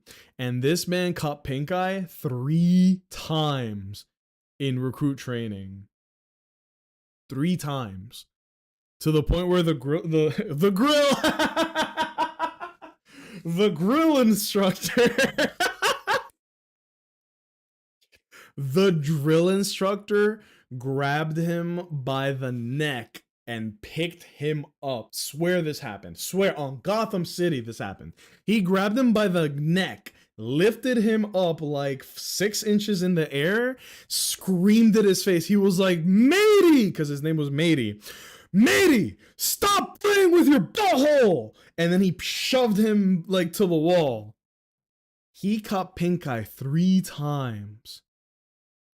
3 fucking times. We were only in recruit training for 3 months. Wash your hands, bro, for real. That boy had perpetual pee-pee hands. Stop eating acid. Oh, it depends on what's on the menu, bro. Like, I've never caught pink eye in my whole life, I think. Right? Yeah. There are a few guys that caught pink eye, but not me. And I was the dirty Dan, and I didn't catch that shit, you know? Where is this new mechanic? Me looking for new mechanic. Me cannot find. Me getting mad. Chongo angry. But seriously, how the fuck do you catch pink eye 3 times in the span of 3 months? What? It's bad because it's in adults and not children where it's normally found. Oh, corrections in chat. Nightbot jumped. Fuck that guy. I don't miss Nightbot, but at the same time, I do miss how useful it was. Pink eye is a type of conjunctivitis. Oof. Matey was conjunctivitis maxing, bro. This dude could not stop playing with his own butt. Did that sound weird when I said it? I didn't mean for it to sound weird, but you know what I meant, right? Like this dude was literally just every waking moment, just all. I can't wait to get pink eye, bro. Oh shit! Now this one's a poll. What did that do? What did that do? I don't understand this puzzle. Is there another mirror I can look at? Oh, there's nothing here.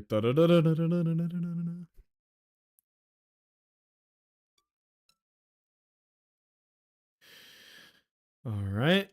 Nope.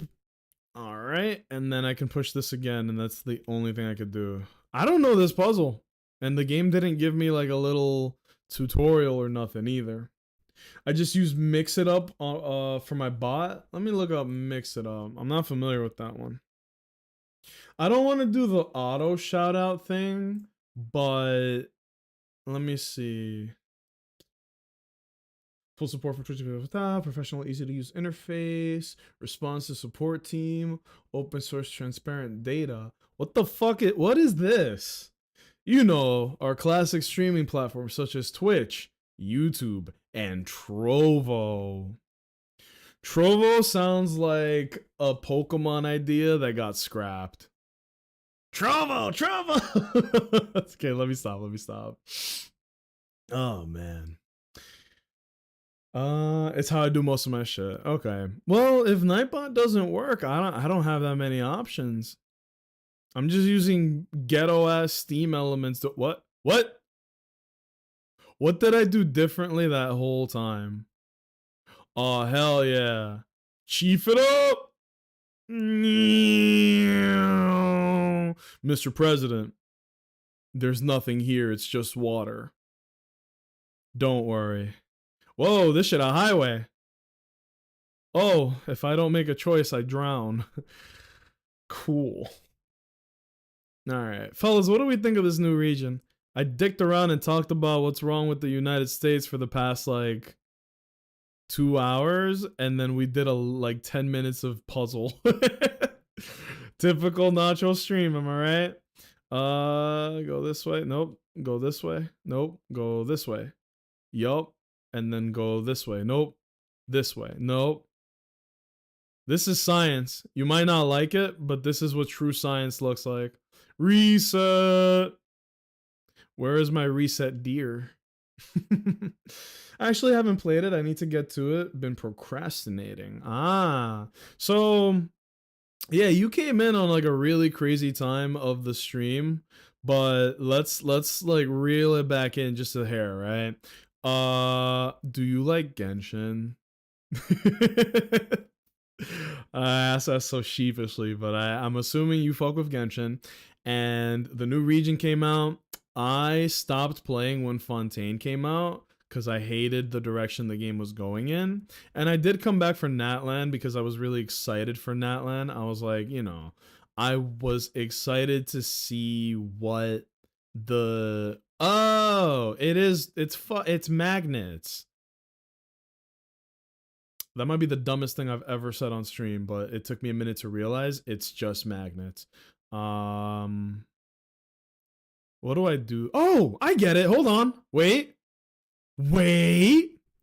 I'm having a brain blast. We're going to push that one so that it propels this one. This one's going to go this way. Oh my god. I get it now. Ow. He gets it now. Watch out, Sophocles. there's a new philosopher in town.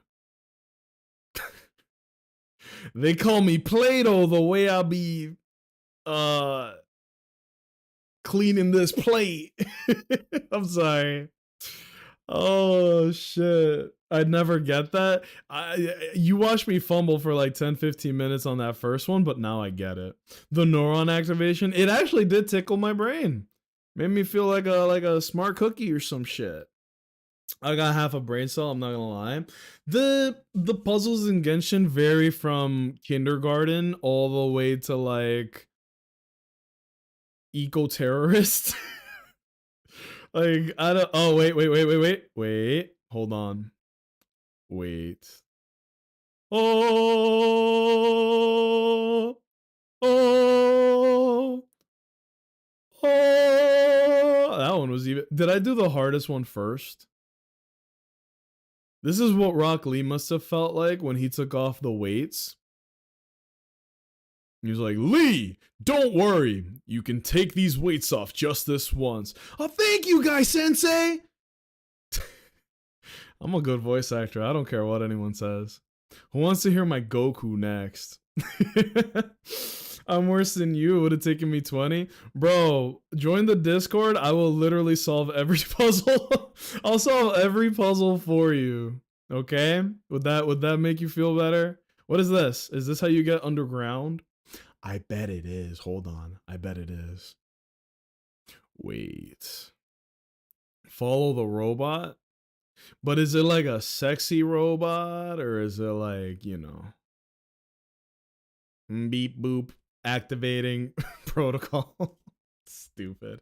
This is peak entertainment. I'm glad. I don't think there's anybody streaming right now to no audio, so I'm gonna put the very creepy true stories back on. But before I do, I just want to say, fellas, thank you guys for joining me tonight. Today. I said today. You're lying. I said today.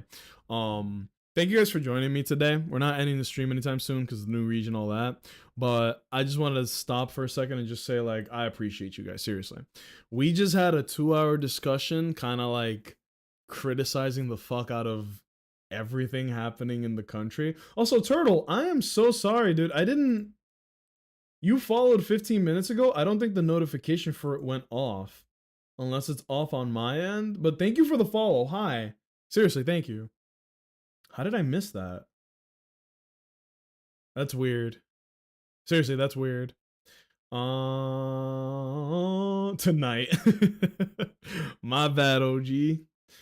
Lee took off those weights and proceeded to get folded in half. Lee hater, by the way. If there is a Lee hater, I must not be on planet Earth, bro. I must have ascended.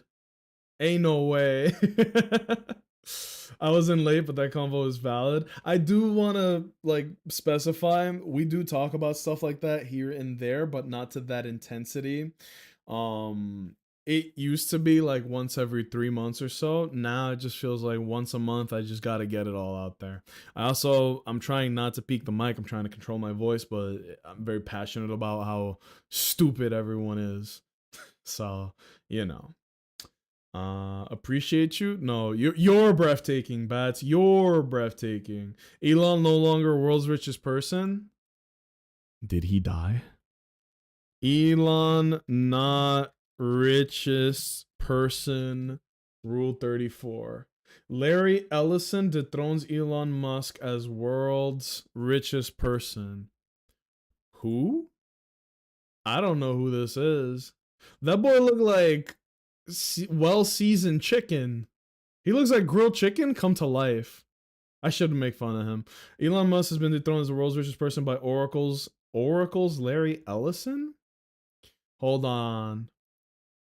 I need investigative music. P5 investigative music. Rule 34.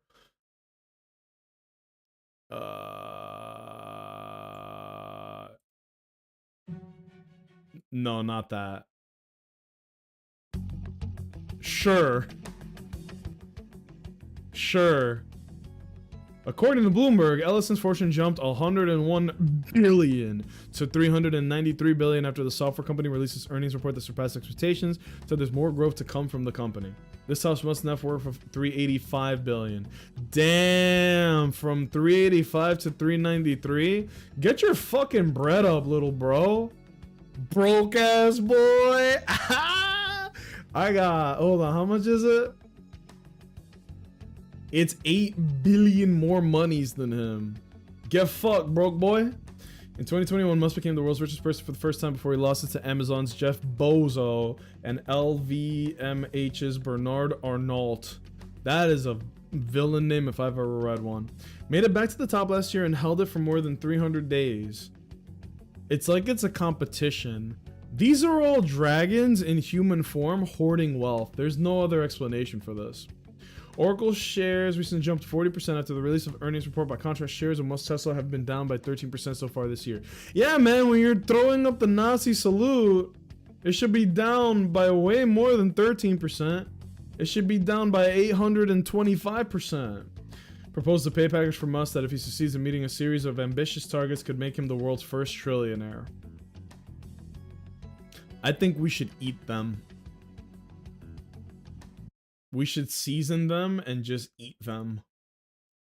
It's fucking insane. It would only take $1 billion in order to end world hunger, by the way. Oh, Henry did their homework. There you go. I got 2 Christian brothers. I need a breath of fresh air. Based. Oh, if they're like the cool Christian brothers, that's cool. But if they're like the not so cool ones, oof. He looks fucking raw. What do you mean? In a bad way? He looks like unseasoned chicken, bro. He looks bad. Well, I said unseasoned. He looks like seasoned chicken. Like they put some adobo on that shit, kind of mixed it up a little bit, you know. Flavor crystals, as they like to say. The music helps, yeah. I can't believe it took me what, like 30 seconds to find it. Persona has too many music. Sherlock Holmes type shit. Yeah, we do a little investigating in this stream. They're the lame Christian brothers. Ah. One of them tries to justify the colonization of native people. Ah. It makes me want to blow my head smooth off. Oh yeah. Oh yeah. You're talking like me, dude. I forget. I was doing something yesterday and I said I'm going to blow my head off smooth. Look out, he's going to blow his shit off smooth. And there's another person that goes by RNG. They come around here every now and then and they were like, I'm about to paint the walls like Picasso. I was like, "Whoa." They had a lot of red flag jokes, so I checked up on them later on. I was like, "You good, right?" He was like, No, it's just funny. It's just funny." They called it the kiss of Kurt Cobain. I was like, "You got too many of these good jokes." So if y'all are like being serious with this, let me know, cause right now we're just cracking jokes, but that mental health is a bitch. Okay, I feel like a woke final boss whenever they speak. You're like what they see in their nightmares, right? They fall asleep to white Christian heaven, and then all they hear is what would be the sound of the opposite of that? I can't think of it. They hear DMX music in the background, and they see your beautiful blue hair, Starbucks in one hand, a job application in the other. I don't know. Red-haired, opinionated, queer, and woke. We're both reaching the same conclusion. We're just taking different paths. But yes, literally yes. Mental health is important. It really is. I'm glad that we are kind of going in that direction, but we've split off quite a bit. It's like half the country is like, yeah, you're right, mental health is pretty important. The other half is like, I kind of wish we could just go back to sucking it up. But that's a whole other conversation, you know? But it is a good thing that I'll put it like this. The college I'm going to, they actually have a lot of services in regards to mental health. It's like, look, being a student, way more stressful and overwhelming than people like to say. So we are going to have mental health coordinators that are able to, you can speak to them and they can kind of help you work through the things that are stressing you out and troubling you, all that. Because, like, what is the word I'm looking for? There's a word I'm looking for very specifically. People's mental health is not very good, and that has a lot of knockoff effects that you don't want your society to be in, because it's a pretty big indicator that you are failing the society that you are a part of when everybody is mentally unwell, you know? I'm not an expert. I'm not the fucking. Oh, what is this? I'm not like the expert, but fucking, I was in the Marine Corps, and believe it or not, mental health was actually a pretty serious topic.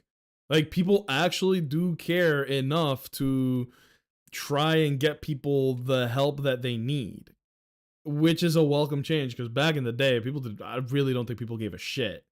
It ain't like that no more. It ain't like that no more. Or at least we're trending towards something better. Just did a charity for mental health for military, both retired and active. Big advocate for the mental. No, no, no. I know, and I agree with you. Like, it is important, man. But we're, as far as I know, we as a society are going towards the right side of things with that. Oh no, they gave us the fucking magnet power here. Oh, get ready. This is about to be shiced. Oh. Magnet power! Oh, that was the wrong thing, wasn't it? Let me go ahead and blue guy here. Okay, so this is a pull only chair. This a push chair. Yeah. Okay. You're spitting. How do I reset? How do I turn into the goofy little guy again? Fuck!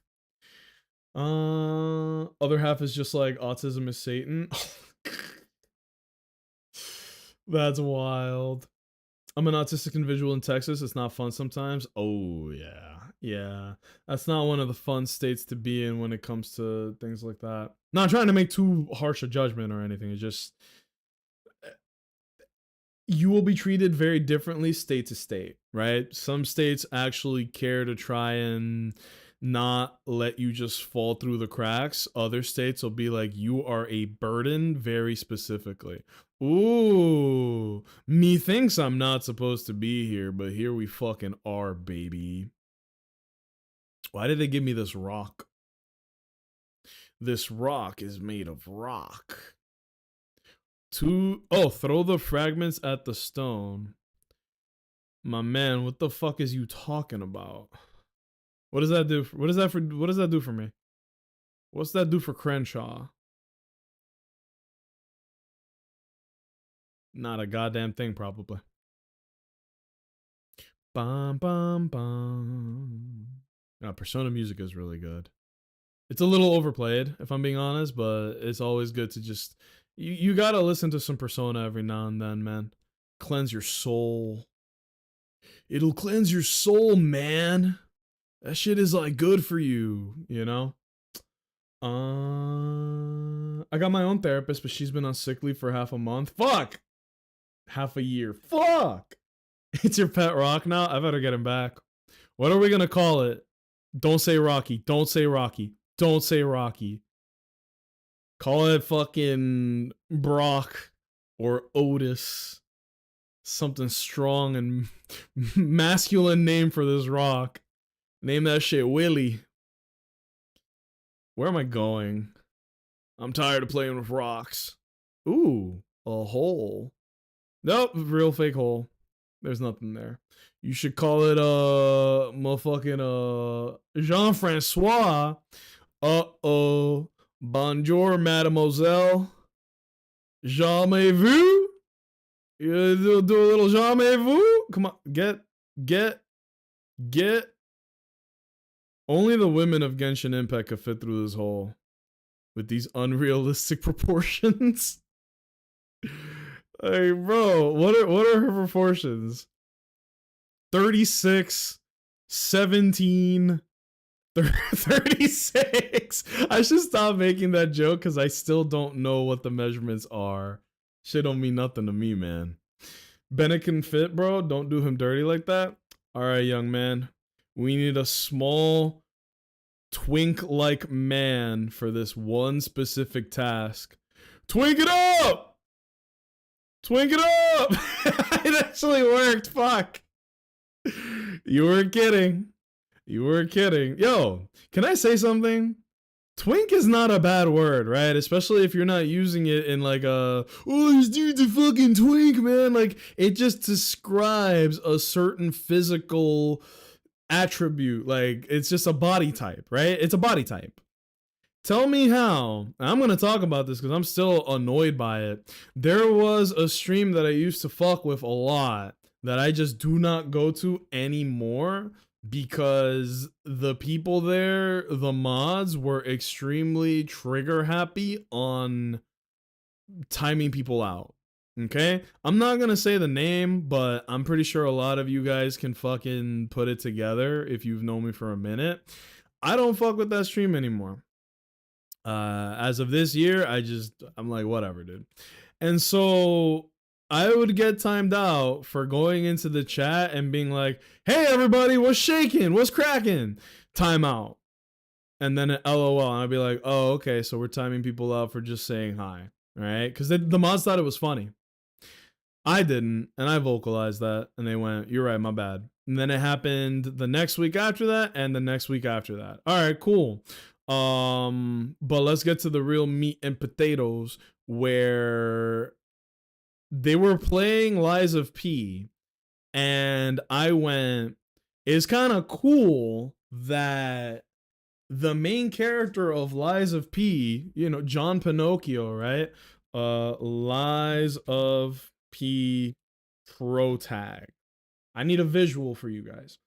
The protagonist of Lies of P, this is literally the message I sent in the chat, okay? You guys tell me if I'm the asshole. Am I the asshole? This is John Pinocchio. John P, if you will. So they were playing Lies of P, and the only thing I said was, it's kind of cool that they made the protagonist of this game a twink, right? That's it. He looks like fucking Timothy Chalamet. Legendary twink, by the way. And I got timed out for that. They were like, don't use that word. I'm like, is twink a slur? Am I out of pocket for that? So I got timed out for that. And the only thing that could make it make sense in my head, they had recently gotten like a coffee sponsorship or some bullshit. So I think they had put the mods on high alert to be like, look, anything that you think might be like out of pocket or incorrect or whatever, I need you guys to shut it down. So I was getting timed out for saying the word twink. And I was getting timed out for the dumbest, most fuck all reasons. And meanwhile, and I'm just gonna say this very bluntly, there is one person in that stream who is the most uncomfortable anime gooner fucking guy that you have ever seen in your fucking life, okay? And the reason I say that is because they would make jokes about like a lot of fan service anime, a lot of fan service content in general, let's just put it.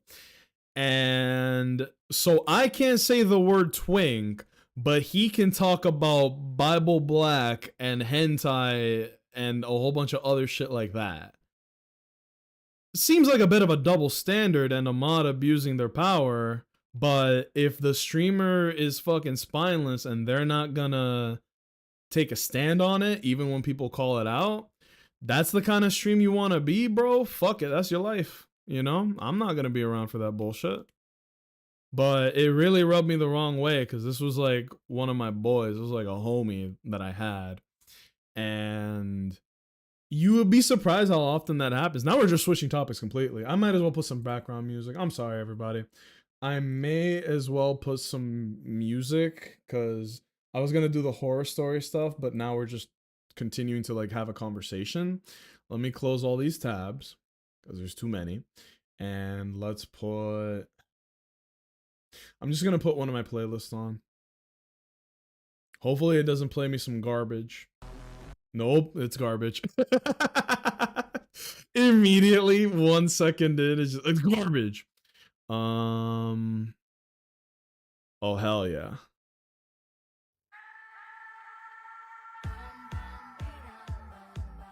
I'm gonna end the stream on YouTube side of things because I don't want a smoldering crater where the stream is. So bye YouTube. We're gonna be on Twitch now. It's gonna get nasty. All right.